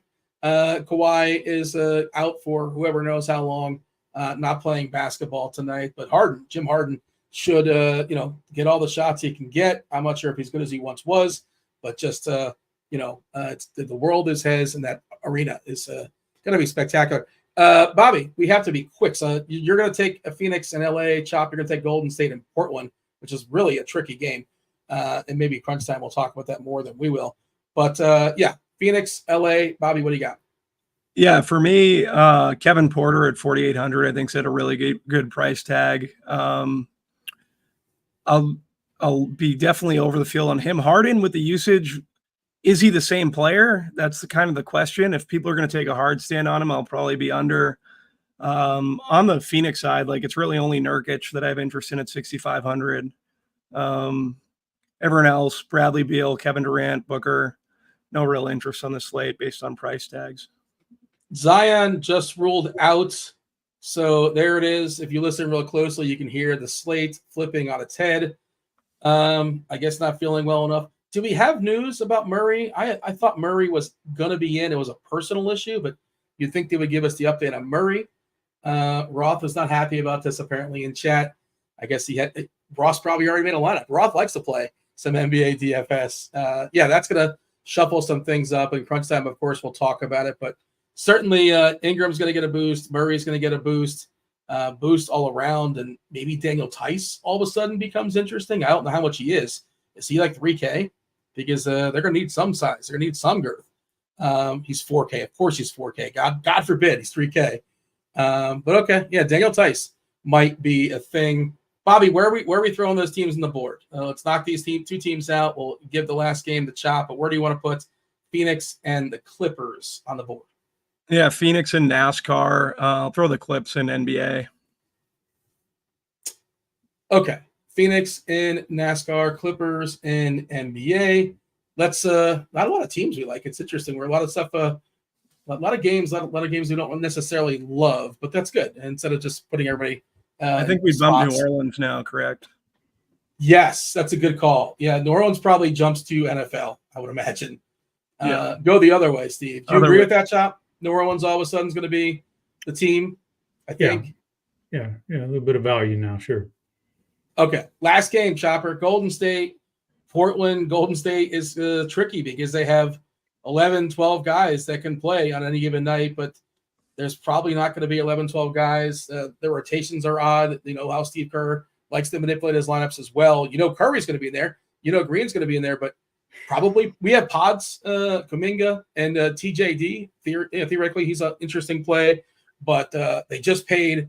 Who they just paid? Moody just got paid. Melton, Buddy Hyde. Your guy. Did you know your guy Buddy Hyde is on Golden State? I knew that just one. learned this right now. Track Buddy Hyde, man. Oh, the two best 3-point shooters in the NBA on the same team, brother. Well, I think that's one of them at least. And then the Blazers, get excited about Portland. Yeah. So, Dean, it's just kind of you just hit it with the whole Golden State thing. Is they're not going to push Curry in the regular season. You know, for him to like really bust out with 50 plus, which is kind of what I would need tonight at this price tag. He's going to have to hit his 3-point shot. He's going to have to be hot from the 3-point line. I don't want to trust that. I think it's going to be a whole lot of in-game minutes management from Curry and from Draymond this year, like the veterans. So I don't know that I want to go that route with Golden State in this kind of a game. And then on the flip side, Portland, the one that really stands out to me, looking at these price tags, which are incredibly high for most of these guys, based on their projection or whatever. Anthony Simons is the one that could be a slate breaker, and he's 7,100, which is reasonable. He could be that guy. I'm not saying he is, but so Simons is the one guy in this game that I would probably have the most interest in altogether. Thibault out, Robert Williams, Time Lord out, Sharp out. So they are a little bit thin there. And there's a guy named Shart in the NBA. No, Sharp. Oh, I was like, that's a tough. You're thinking of a long K Poly. That's a totally different thing. Yeah, Philip Seymour Hoffman. Yeah, we got crunch time knocking on the door. They're coming in here shortly. I'm not sure if they're fully assembled, but as they come in here. Chop, tell me. You want to tell me the player that's going to break the slate? You want to tell me a team? You want to tell me like a little game stack? However you want to do it. But tell me who's your guy? Tell me that. Who's your guy? Who's my guy tonight? Wasn't prepared for this question, Dean. I think you know what? I'm going. No, I can't go that route. Can't go that route. Who are you going to say? Just who are you going to say? No, I'm not even gonna throw that out into the atmosphere. You know what, Dean? This is crazy, and I don't know how much I'll have in DFS, but I think Cade Cunningham is going to have a great year this year, rebounding from injury. I think it's a really good matchup for him. So I'll take Cade Cunningham to put up almost a triple-double. By the way, DeJounte Murray officially still remaining a game-time decision. Personal issue, I don't know what it is. I'm not sure if it's public or not, but game starts in an hour and a half, and it's not a health thing, but okay. Something to keep an eye on here. TJ in chat says this guy is Tyrese Maxey. That's a good guy. Can you see it? Can you raise it, Bobby? Who do you got? Who's your guy? I thought Trop was going to take this one. I'm going to go Lauri Markkanen. Oh, damn. He messed me up, man. Is that who it was? No, but I would have said if I was it Markkanen. Markkanen is a great one. I probably would have said Markkanen if I would have thought about it, but I wasn't prepared for the question. What do you mean you weren't prepared for the question? This is not your first basketball show, Chop. I didn't This catch is up. technically I want to actually ask you the about first the Pythagorean basketball theorem. show of the year. Yes, this is the first basketball show of the year, Dave. Yes. Well, yes, but you've heard of basketball before. All right, let's go ahead. Seamless segue. Let's go ahead and bring in crunch time.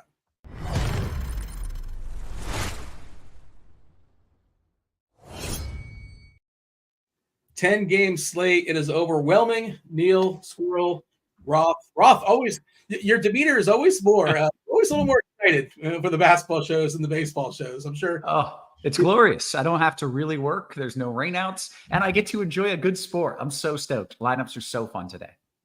Yeah, I'm excited for tonight's 10-gamer. A little bit overwhelmed. And we have this Zion news. I assume you guys, Squirrel and Neil, you guys are already adjusting on the fly. We've already kind of ate into your time because we took a couple minutes. So no time for pleasantries. It's a 10-gamer. Myself, Chop, Bobby, we do appreciate y'all watching. Don't go anywhere. You got 38 plus minutes, 37 if you're getting all technical, of crunch time. Roth, take it away. Good stuff as always. Welcome to it, ladies and gents. You know the drill. It's crunch time, baby. We got the big slate, the real opening night here for NBA. And we got two of the sharpest minds in the biz, SquirrelPatrol in the house. Squirrel, first off, kudos. You were overweight on AD. You're telling people don't play Bronny. That's insane. I feel like you told the people some good things last night. Yeah, I mean, I think the Bronny thing was like a layup. But people wanted it. People wanted it. They wanted that narrative, and they wanted to play him. Yeah, I've been looking at sports books have been putting out stats or whatever that he's some of the most bet player props and stuff. It's Right. like over half a point for Bronny. Yeah. But yeah, I don't know. It's an interesting story. Okay, how do you feel about the 10 gamer that we got going on tonight? Good. I think our injury news is pretty much resolved. I think Zion's out. I think DeJounte Murray probably going to play. And so, yeah. yeah. So, yeah. But, yeah, it's good. It's good to have, full slate, 10-game NBA back. Yeah, the Zion thing kills me because that was my dude tonight. I was certain Zion was going to crush, so I'm pretty bummed about that. We got Neil in the house, man. I don't think we've ever worked together, right? We have not. First. Yeah, Damn. This is a first. Fun to do a show with you. I'm sad that there are no open roof courts, so we can't talk about the weather a little bit here, but it should be a fun show anyway. We do occasionally get NBA rainouts. It has happened in the past. So what was it? I don't know, maybe 5-6 years ago, it happened in New Orleans, I think. Do you remember that? I remember the Timberwolves were in Mexico and they had a flooding in the floor. They had a weather issue there. I remember that one. Yeah, there. You never really know. We got to stay on our toes here. We'll see what happens, but probably in the clear. I'm excited to have you on. I follow you on Twitter or X, and I enjoy a lot of the content you put out. So I'm stoked to kind of pick your brain a little bit. I need your help now. I'm scrambling now. I'm playing some free. I'm scrambling. I'm playing some guy named Kamara. I don't even know who the hell this is, but this is what happened with Zion out, and now my whole lineup's gone to shit. So I need a little bit of help here. Let's dive into it. Let's talk about what we're going to do here. And Neil, you can start us out. We'll start with FanDuel. We'll go through it position by position. We'll kick it to DK after that. So Neil, FanDuel, overall thoughts, or just dive into it at point guard? Yeah, point guard. I mean, both sites. So I am pretty high on LaMelo tonight, but that's more of just a stand that I am taking at relatively low ownership on. Actually, what is his ownership on FanDuel? Let me check that again. I think it's a little bit higher on FanDuel than it is on DraftKings. No, still not projecting for much ownership. I guess he's 9,700 on FanDuel. I think LaMelo is really interesting tonight. New coaching staff. We saw him at times last year get up towards 40 minutes per game in some games early in the year. I'm hopeful that he can get back to playing a lot of minutes early in the year this year. And we don't really know he's projected for 33, 34 minutes around the industry. So I'm a little bit hopeful that we can see a spike in minutes for LaMelo. I think that would be kind of fun. Outside of LaMelo, let's see. General point guard thoughts. See, I didn't know exactly what the structure of the show was going to be. Format. So I'm going to pick your brain on every position, but if you only feel confident or interested in one guy, then you can leave it at that, and Squirrel can kind of fill in some of the blanks. So if you just want to mention LaMelo as a favorite player, that's fine by me. Yeah, LaMelo, definitely one of my favorite plays. I'm just kind of scrolling through the names here. Who else kind of stands out? Yeah, Trae Young, obviously interesting with no DeJounte Murray there anymore. Can spike an upside. Who are the best values on the slate? We don't have any awesome values on FanDuel at point guard. So nobody's really standing out there. Obviously, CJ McCollum should benefit from Zion being out. Potentially could have DeJounte out as well there. So CJ will look pretty good. I think he looks okay already and will look even better if DeJounte is ruled out. James Harden, kind of interesting just from what is his role going to be? Is he just going to shoot every shot? I think he might. He's 9,300 FanDuel, looks pretty good. Not really giving any great value options right now. So maybe I'll just hand it off to John and see if he has any great values that I'm missing. Okay, Squirrel. A few names you want to add here? Yeah, but I don't really have like standout values. But I will say maybe Josh Giddey is point guard eligible. He's like 6,300.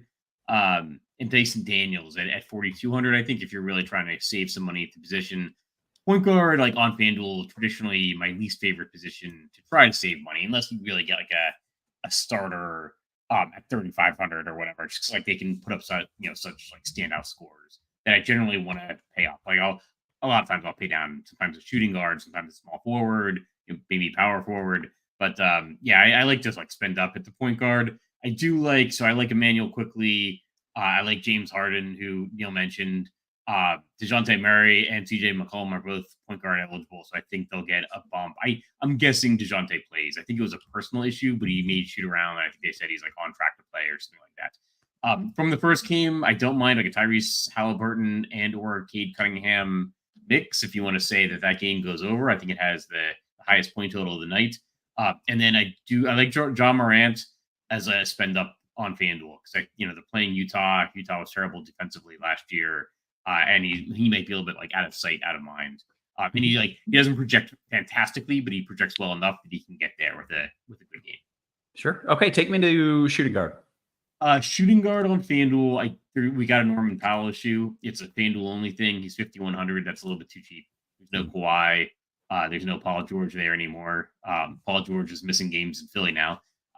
So Norman Powell is a little bit too cheap. Also got it's a lot of the same guys. Josh Giddey also shooting guard eligible. Dyson Daniels also shooting guard eligible. CJ McCollum also shooting guard eligible. Quickly. Emmanuel Quickly. The only guy that is maybe shooting guard only is Kelly Oubre, or shooting guard and wasn't a point guard. Kelly Oubre starting for Philadelphia with all the guys they're missing. Yeah. Okay. Very good. Neil, any names you want to add in there at shooting guard?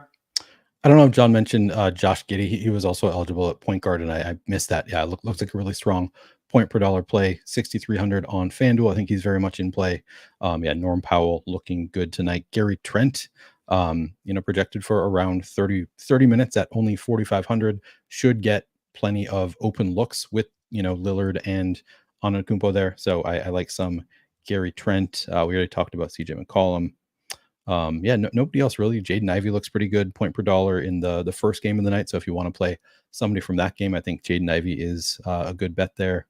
Nobody else really standing out at the guard position. I kind of feel like this is going to be a spread it out kind of night for me at guard. I don't see anybody that I'm like super in love with, but a lot of decent plays. Okay, fair enough. Let's take it to small forward, and Neil, you can lead us off there. Yeah, at small forward, let's see. Brandon Ingram looks great with no Zion, going to project really well point per dollar. He's only 7,700 on FanDuel. So kind of, priced as though they have the full team there. So do you like him over McCollum? Like if it's one or the other in this spot now? I believe so. Yeah. He's definitely the better like point per dollar play of the two of them. Should get more rebounds with no Zion there. So yeah. For me, it would be Brandon Ingram, if you're only playing one of them, stands out as just the better value play in general. You have Norm Powell there again. Scotty Barnes should lead this team. Toronto is going to be really bad this year, but Scotty Barnes should get all the usage that he wants. So he's going to look pretty good at 8,900. Cam Johnson 5,600 looks pretty good. The other guys on the show before, we're talking about Lauri Markkanen. I do think it's a pretty good spot for Lauri Markkanen, 7,800. Don't hate that. Kind of fading. Man, Kelly Oubre, maybe not getting quite as much ownership as I thought he was going to get. So maybe I was going to say that's going to be a fade for him, but it doesn't actually look that bad in terms of ownership. Yeah, I think that's it. I think that I've named all of my, favorite players. Okay, Squirrel, you got a few more you want to name at small forward, or you feel like Neil pretty much covered it? I'll add like Karis LeVert, and I don't think Neil mentioned, and then I was just gonna mention. I do like Scotty Barnes because I think Quickly is going to see some ownership, and I think you can play like Barnes with Quickly or in place of Quickly. Tobias Harris is a guy that we got used to like not really wanting to play in Philadelphia, but he's on Detroit now. It's a highest point total game of the night. He's going to like get more opportunities, I think, in Detroit than he did in Philadelphia, and he was the guy that always like went berserk without Joel Embiid. Gotcha. Squirrel, before we move to power forward, I got this question from Lo-Fi. It says, can you play Ingram and CJ together in FanDuel single entry? That's question one. Question two is, if you're only picking one, which one do you prefer? I think you can play them together. I think that's fine. I would maybe try to add like Josh Giddey, who's like a good value play in that lineup. Just like to run it back with a Chicago guy. If I had to choose one, probably I like Ingram a little bit more, but it's pretty close. And I'll say that this goes out the window if DeJounte Murray does miss the game or something, and then like you want to be jamming. I did think I just saw he's now probable according to TJ, so he's I think he's likely to play. He's good. Yeah, so he should be fine. Okay, then take me to power forward. Power forward, Evan Mobley or Jared Allen. Brandon Clark. I'm probably like under the field on Brandon Clark. Like 33% ownership.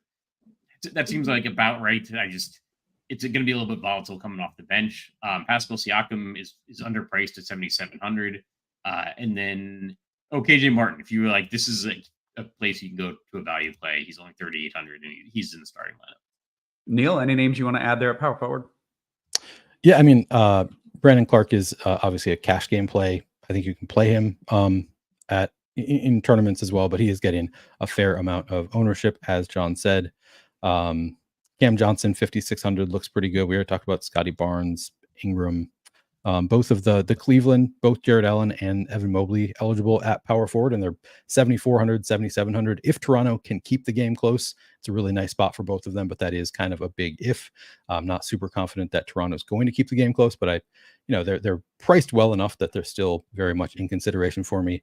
Patrick Williams, I think, is just a pretty strong value play, projected for around 30 minutes. So I think 4,400 getting minutes there. He can spike, on FanDuel where you get 3 points per steal per block. I think Patrick Williams looks pretty good. KJ Martin, an okay value play at 3,800. He's in the starting lineup. Maybe we see more minutes than we're anticipating. Siakam, 7,700 again in that first game, looks pretty good. Obviously, Giannis is going to be, one of the highest projected plays on the slate. Also super expensive, but you can fit him in. We have some value and more value opening up, so he looks pretty good to me. Trying to see if there's any other names that we haven't talked about that really stand out. Yeah, not really. Okay, well then let's go to center. And Neil, this is where I'm struggling the most because I want like 7 dudes, and specifically on DK, I can only get 2. It's killing me. So what are you doing here at center on FanDuel? What are your favorites? Yeah, I'm with you. It's tough because it's a pretty stacked position tonight. Zach Edey, we talked about Brandon Clark at power forward. We're kind of unsure what that rotation is going to look like. I probably wouldn't play them together, but I do think Zach Edey at 5,300. I mean, what if he does play 26 minutes, 28 minutes? He might just be an awesome point per dollar play at 5,300. He's my dude tonight. That's my guy. Yeah, I mean, and it's Zubac, hard to argue with am I crazy? I want Zubac a lot. Like I want Harden Zubac 2-man game to just absolutely destroy. Is that insane? No, it's not insane for you to want that, and it might happen too. Yeah, I like that. I think that's a good call out for sure. Zubac is in play, but we have a lot of pretty strong value plays on FanDuel. I mean, Daniel Tice is sort of interesting at 3,900 just because he's pretty close to the min price there. Walker Kessler looks okay at 6,000. Strong point per dollar play, point per minute, fantasy point per minute type player. If you can spike a minutes upside, will look pretty good. Jakob Poeltl, always capable of spiking an upside. Of course, kind of a tough matchup with the Cleveland front court, but might get more minutes as a result. And he's a really good point per minute player. Alperen Şengün, kind of fun. I disagree with people saying that he is mini Jokic. He's a much, much worse version of Nikola Jokic, but a very strong fantasy play against Charlotte. Drummond, no, Drummond's 8,000. Never mind on FanDuel. Don't think I can do that.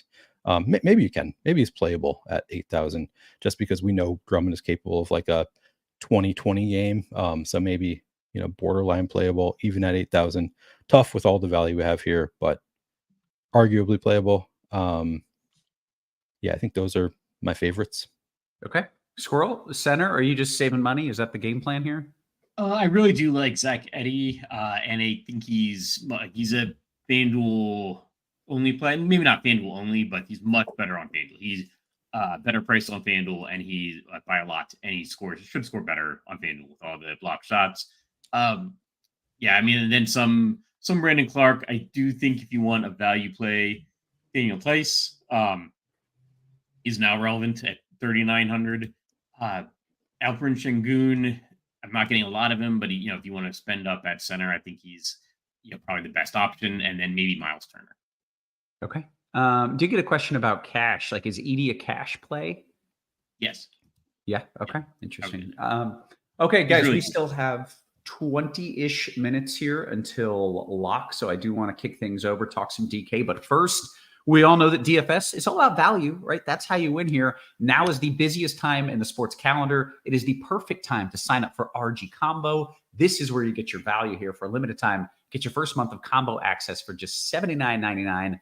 That's only $5 more than NBA Premium. So you get all the sports for $5 more than just NBA. So make sure if you're signing up for some premium, you are making that combo pass happen.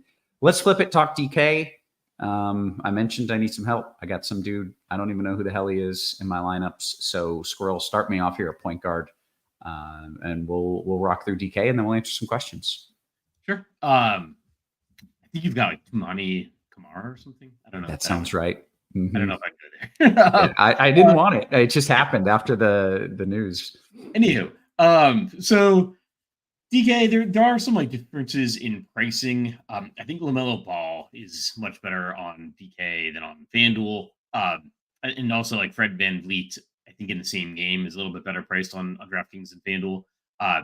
Not getting as much James Harden, but still getting some Harden. Getting more Emmanuel quickly on DraftKings compared to FanDuel.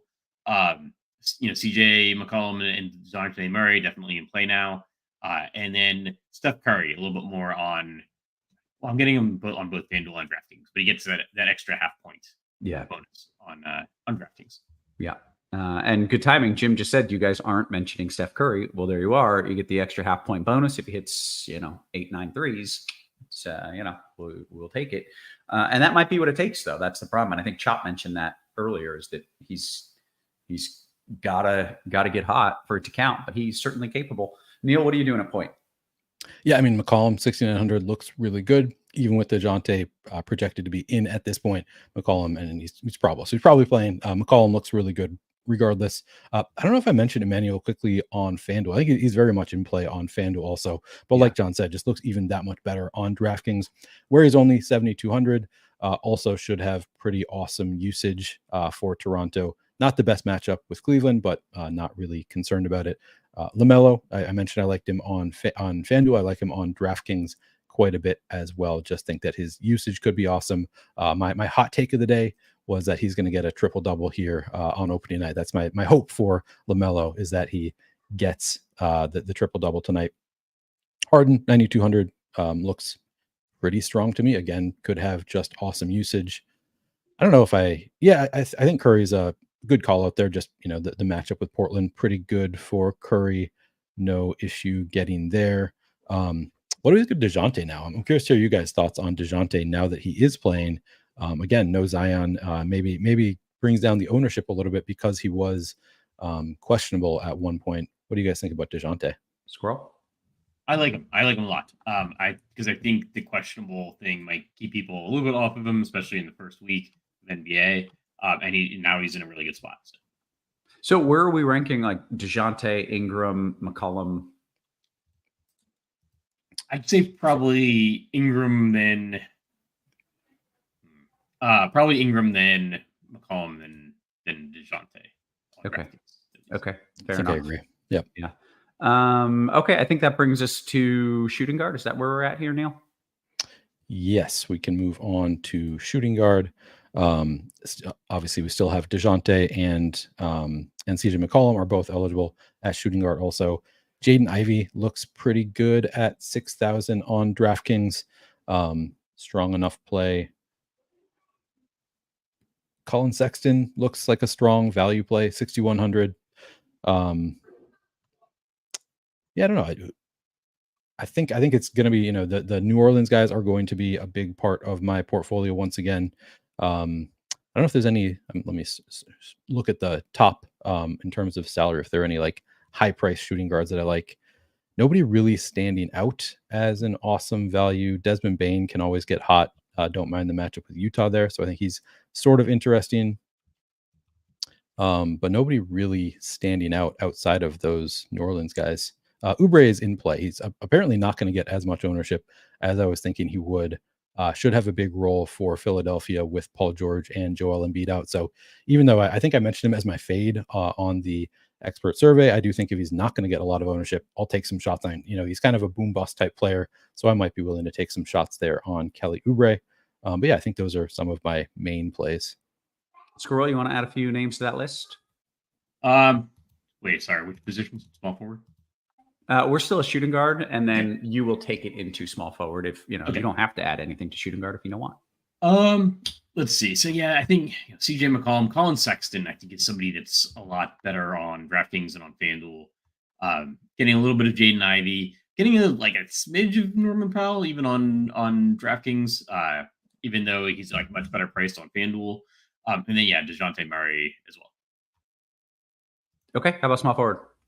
Small forward, Brandon Ingram. So I would say that Ingram is probably the best of the Pelicans. Lauri Markkanen is somebody that's much better on DraftKings than on FanDuel. If I'm looking for savings, KJ Martin and then Zaire Williams is like stone cold min priced, and he should be getting some minutes off the bench. So he's for Brooklyn. He might not see a ton of ownership. I kind of prefer him to the Yabusele value. Okay, I'm glad you brought that up because I now find myself in a position of having 3-6 at the forward spot on DK. So, Squirrel, I will let you do a quick search just to help me out. So 3-6 at the forward spot. It's not a lot of names that I like here. Doesn't look great. I'm scrolling down. You can go Zaire Williams, I think. Either Zaire Williams or Yabusele. I'd probably go Zaire. Okay, good stuff. Neil, what are your thoughts here at small forward? Yeah, small forward again. Brandon Ingram looks really good. Lauri Markkanen, 7,500 looks better on DraftKings than FanDuel to me. Really strong value there. KJ Martin, as John mentioned, looks like I was going to bring up Zaire Williams. That's kind of I'm with you. Looks like he's going pretty under-owned. Wide range of outcomes, min priced. Might be the I guess we have Yabusele also, but one of the best min price plays on the slate for sure. I do think like Siakam is coming in at pretty low ownership, so I think even at 8,300, not the best point per dollar play, but I think it's kind of a good spot for Siakam. So I don't hate the idea of going there. Norman Powell can get hot, not like a standout play to me, I guess. Cam Johnson, again, 5,500 looks pretty good at small forward on DraftKings. I think he kind of stands out as a solid value play. Let me see if there's any others. No, nobody else is really standing out to me. Desmond Bane looks okay at 8,000, but it's a high enough price tag that it's not like one of my favorite plays, kind of somebody I'll probably mix in just a little bit. Okay, I think that's it. Yeah, we can kick it to power forward. What do you like there? Power forward. Obviously, Giannis looks like he's just going to be one of the best projected plays. Are you getting to a lot of Giannis or no? Is it just too pricey for you with so many awesome like mid upper tier dudes in like the 7, 8, 9K range? Yeah, I don't think I'm going to get to a ton of Giannis. I have not in the lineups I've run so far. I'm still I haven't finalized my lineups yet, so still working on it a little bit. But yeah, I don't think I'm going to get to a ton of Giannis. I'll have, a bit. I think you always kind of want to have a little bit of Giannis just because he can ruin your night if you don't, if he puts up an 80 burger. But Yeah, KJ Martin is eligible at power forward as well. Gershon Yabusele, also he's min priced at power forward. Was apparently great in the Olympics. I didn't even know that. Just listening to the earlier show, but also, dude. Is that yeah, the French dude? Yeah. dunked on Braun. He says that he thinks that the dunk on Braun is what got him back to the NBA. He was a beast, man. He yeah. was fun to watch. Yeah, I really enjoyed that. I didn't realize that was him. Okay. Yeah, and preseason also pretty strong preseason, like 18 minutes per game, average like 9 points and 5 rebounds and a couple assists, and like pretty strong stats.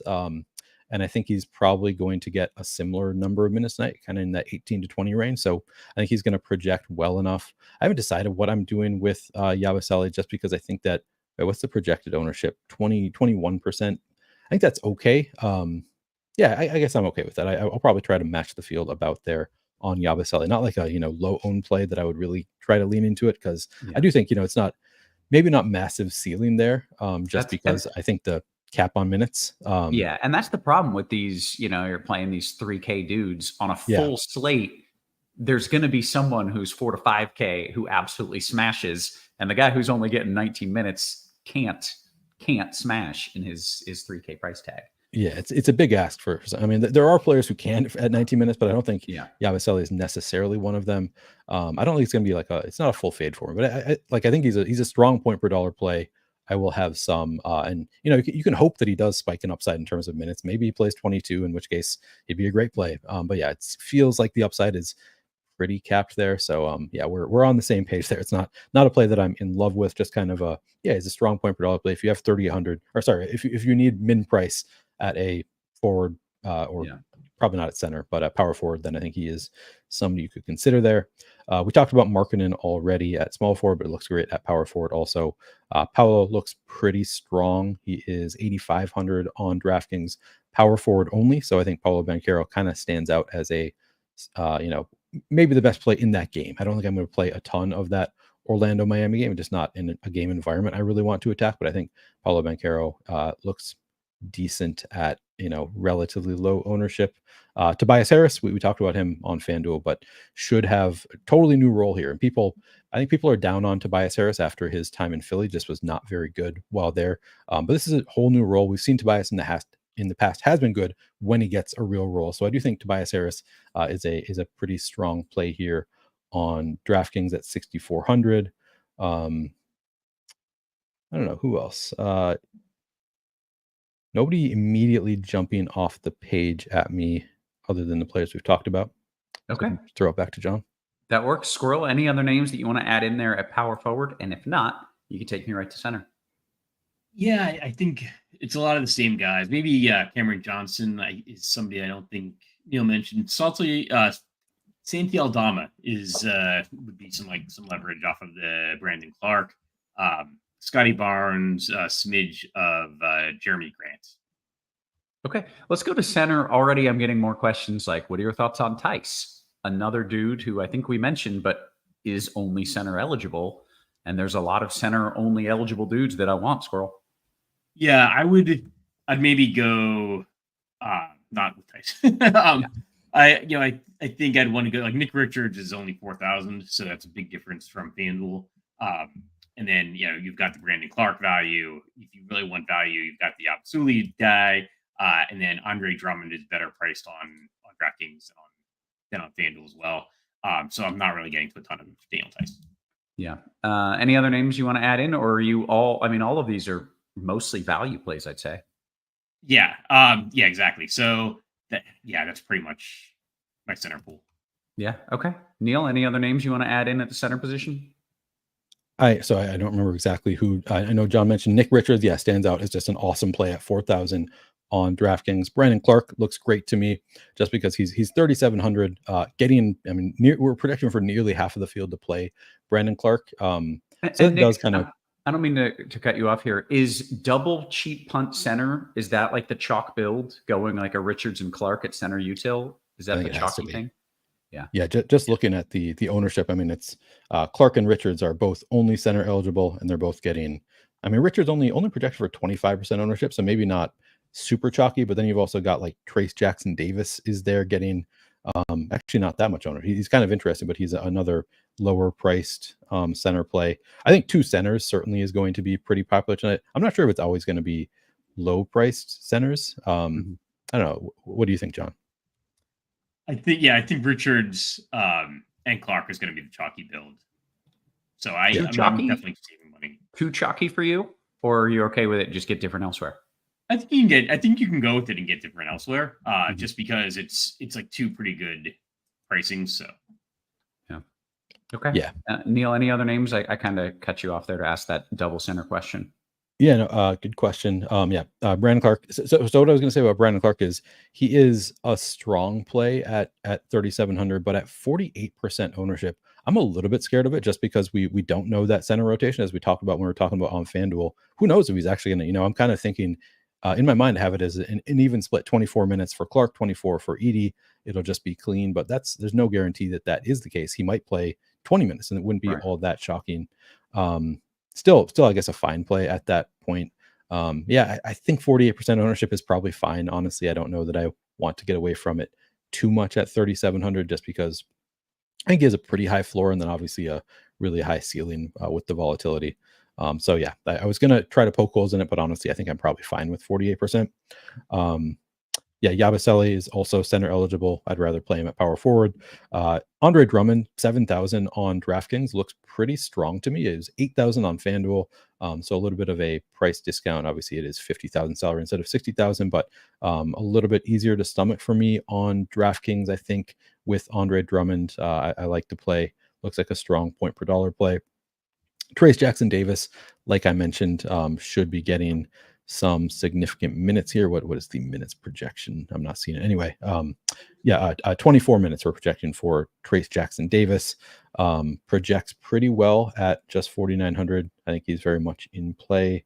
I don't know if there are any other. You mentioned Zubats was your guy on FanDuel. Are you interested there on DraftKings as well? Yeah, no, I've got him on DK. Okay. I just, who is going to contribute for that team? It's Harden and who?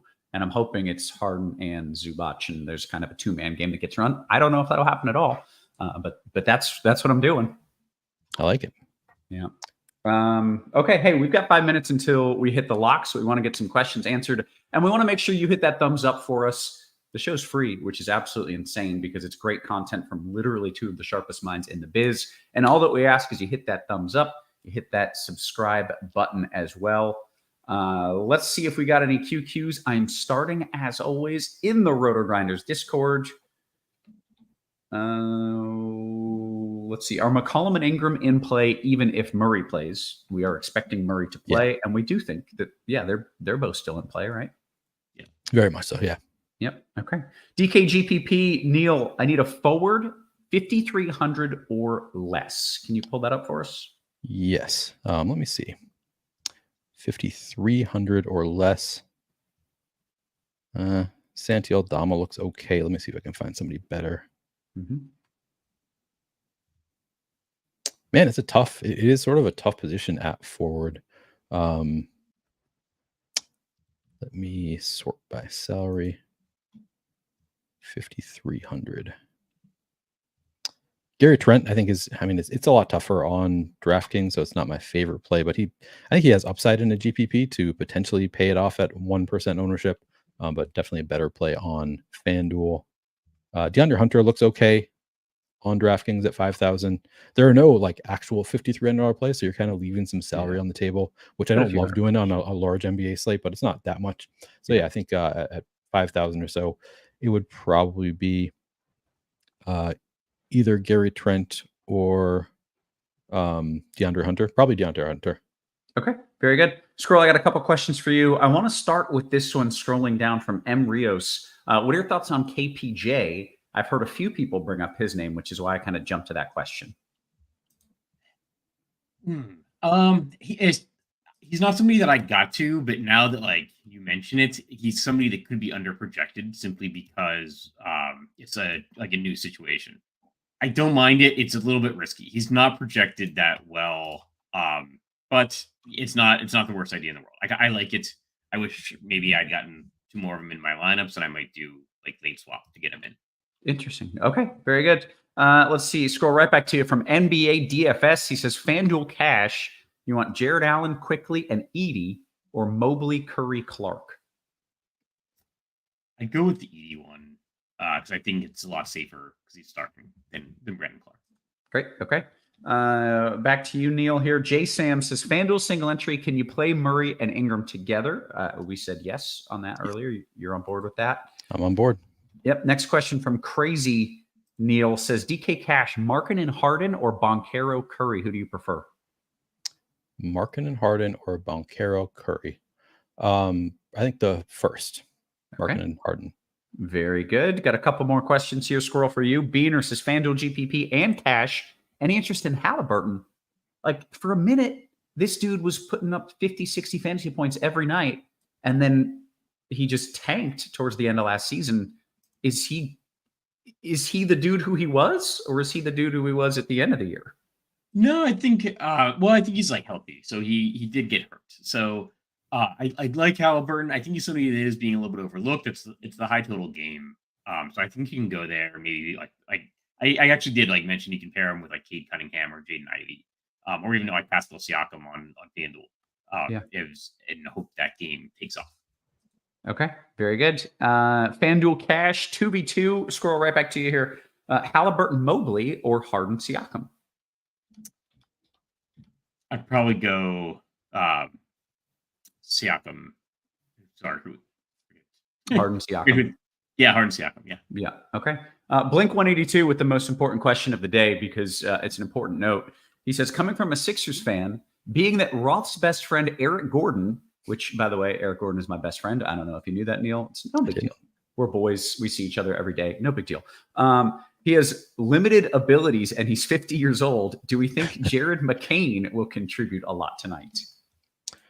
I don't think so. I haven't given any thought to Jared McCain, but let me see. Let me see what his projection looks like. I just appreciate the name drop that my best friend is Eric Gordon. So thank you for the question, Blink 182. I mean, maybe. I guess he's projected for some minutes. He'll be in the rotation, so it's possible. I guess I've played dumber plays than that. Okay, all right. For GPP, GPP, you're like, all right, give it a go, baby. Give it a ride. Any thoughts on Agbaji? I've seen a few people ask that. Neil, do you have any Agbaji? I don't think I currently have any. Actually, let me double check that. I currently don't have any. 4,300, not the easiest matchup with the Cleveland front court. Gonna get some minutes, so I don't hate it, but I currently don't have any. It's not like a slam dunk play, at least. Okay, great. Got a couple more questions. Your favorite punt play, Squirrel, FanDuel point guard. We are less than a minute until lock. Make sure you get those lineups in. FanDuel point guard punt play. So I said I kind of like spending up there rather than spending down. Tyus Jones, that's 5,800. I don't know that I would play a absolute punt play. I'm trying to see have maybe Jason Daniels is at 4,200 is probably the best thing I would consider a punt play. Okay, very good. We have hit the lock. We'll take a few more questions here because what are we drinking? What are we drinking? It's a nitro. Left hand milk stout nitro. Jesus, we are firmly opposite beer drinking. Oh, no. I am can I get a cheap Mexican lager? And I drink everything. So this is, it's getting colder. It's kind of I don't drink it during the summer, but as it gets a little bit colder into the fall, then I get more into the stouts and stuff. I got you. Yeah, I can drink one of those and I can drink 12 Pacificos. So it's which would I rather do? Yeah. The answer is, drink them all. Let's see what we've got. See if we get a few more QQs here. Better DK utility play, Neil, Bane or Adebayo? Bane or Adebayo? All right, let me look at the ownership projections. This is a DK utility. So we've got Bane at 11% ownership, projecting for about 37 fantasy points. Adebayo projecting for, is he center only? Let me see. Adebayo projecting for also 37 fantasy points, lower ownership. So I guess they're projecting about the same. I guess I would probably just go Adebayo in that case. Okay. Lower ownership. Jack says, "Oh my God, it's the soothing sounds of Neil Orfield in the NBA. We're back, baby." What's up, Jack? Yeah, I approve of that comment. Let's see. Squirrel, we'll get a couple more questions and then we'll head out of here. He says, Harden or Ball in a FanDuel GPP and cash? And is Durant a good play instead of Barnes? Or instead of Bane, maybe? Instead of Bane, I think. I don't really like any. I think all the Phoenix guys are overpriced. And I would go for FanDuel. I would go Harden over LaMelo Ball. Gotcha. Okay. Mike says FanDuel GPP at center. Capella or Walker Kessler putting in work on the rook. Edie. Squirrel, Capella or Walker Kessler putting in work on the rook. Edie. I would probably go Walker Kessler. I think the opportunity for minutes upside is there more so than with Capella. Okay. Good luck. Neil sounds like he should be on 60 Minutes. That's is your voice that soothing? I'm gonna have to I don't know. Here. Yeah, it is. Oh, it is. Thank you. You should be on 60 Minutes. Were we expecting Ben Simmons to start at center tonight? Because we just got that. I think it was a possibility. Jarrett Allen was questionable, right? Or not Jarrett Allen. Not Jarrett. Yeah, Nick Claxton. Nick Claxton. Yeah, I always get that screwed up. I think Simmons was starting was a possibility. I think he's expensive. We'll have to take a look at the projections when they get updated. Yeah, we just got that, so I thought it was worth noting that Ben Simmons starting at center. I know he had some in the past, but kind of interesting at least. Yeah. Let's see. From EWE2K says Squirrel and Neil together is a degenerate gambler's dream. Yeah, I agree. This is a great pairing. I'm It's excited fun. about it. We do the NFL show on Sunday mornings, so it's been fun. Squirrel was on my podcast way back, a couple years back now. At this point, now we finally get to work together. Very That nice. was like a few years ago. Yeah. And we met in person. We did. We briefly met in person. I'm going to in assume this was Chicago. at a live final. Yeah, I was a guest. Yeah. Squirrel was leading for a large chunk of the day at the MLB live final, and then it got yanked away from him. But he's won enough of those. Yeah, he's always Didn't feel too bad. Leading. At some point in those, he crushes them. Jim says, "Go Squirrel, what's up?" Neil gives really good hugs. I fall asleep to Neil's podcast every night. This is good stuff. I'm enjoying these. Jim did have a question, and he wanted to make sure we got to it here. I'm playing the 2 late games tonight, Neil. I have Curry, Walker, Kuminga, Porter Jr., Jackson, Abdia, Hardia, and Scoot. Thoughts? Oh God! Basically, just a full lineup. Yeah, he gave you the full lineup. All right. So I haven't looked at the late slate. So it's the 2-game night slate you're talking about. Let me just pull up this is that. A very slate. obscure question, but we love you, so we're gonna do this. Yeah. Harden in the lineup. I'd try to get Harden. Oh. Yeah, on the I don't think 2-game Harden late was slate. in it. Wait, no. Wait. Is Harden? Yeah, Harden should probably be in the lineup. I agree with that. If I'm making one lineup, Harden going to be. He didn't have. Wait, is this the right slate? This can't be the right slate. Hang on. 9:00. The Hornets are they on the late slate? Chicago, New Orleans, Charlotte, Houston. No, I don't think No, so. that can't be it. Okay, this did not work like I thought it was going to. Yeah, these are the wrong players. It's almost certainly Suns, Clippers, and Warriors, Blazers. Yeah, I don't know why what I'm looking at was showing me the wrong players. Apparently, I need to log back in to the site I've been using. So give me 1 second. It's good. I think we've kind of cleared this up by saying you should probably get some Harden there. Yep. If you're making that lineup. So I think with that, we are going to bounce on out of here. We are many minutes post lock. So let's clear on out for Squirrel, for Neil. Great working with you. Looking forward to doing so many more times this season. For our wonderful production crew, always working hard behind the scenes. Guys, we appreciate you. We love you. And we will catch you tomorrow to do it all again. You have been crushed.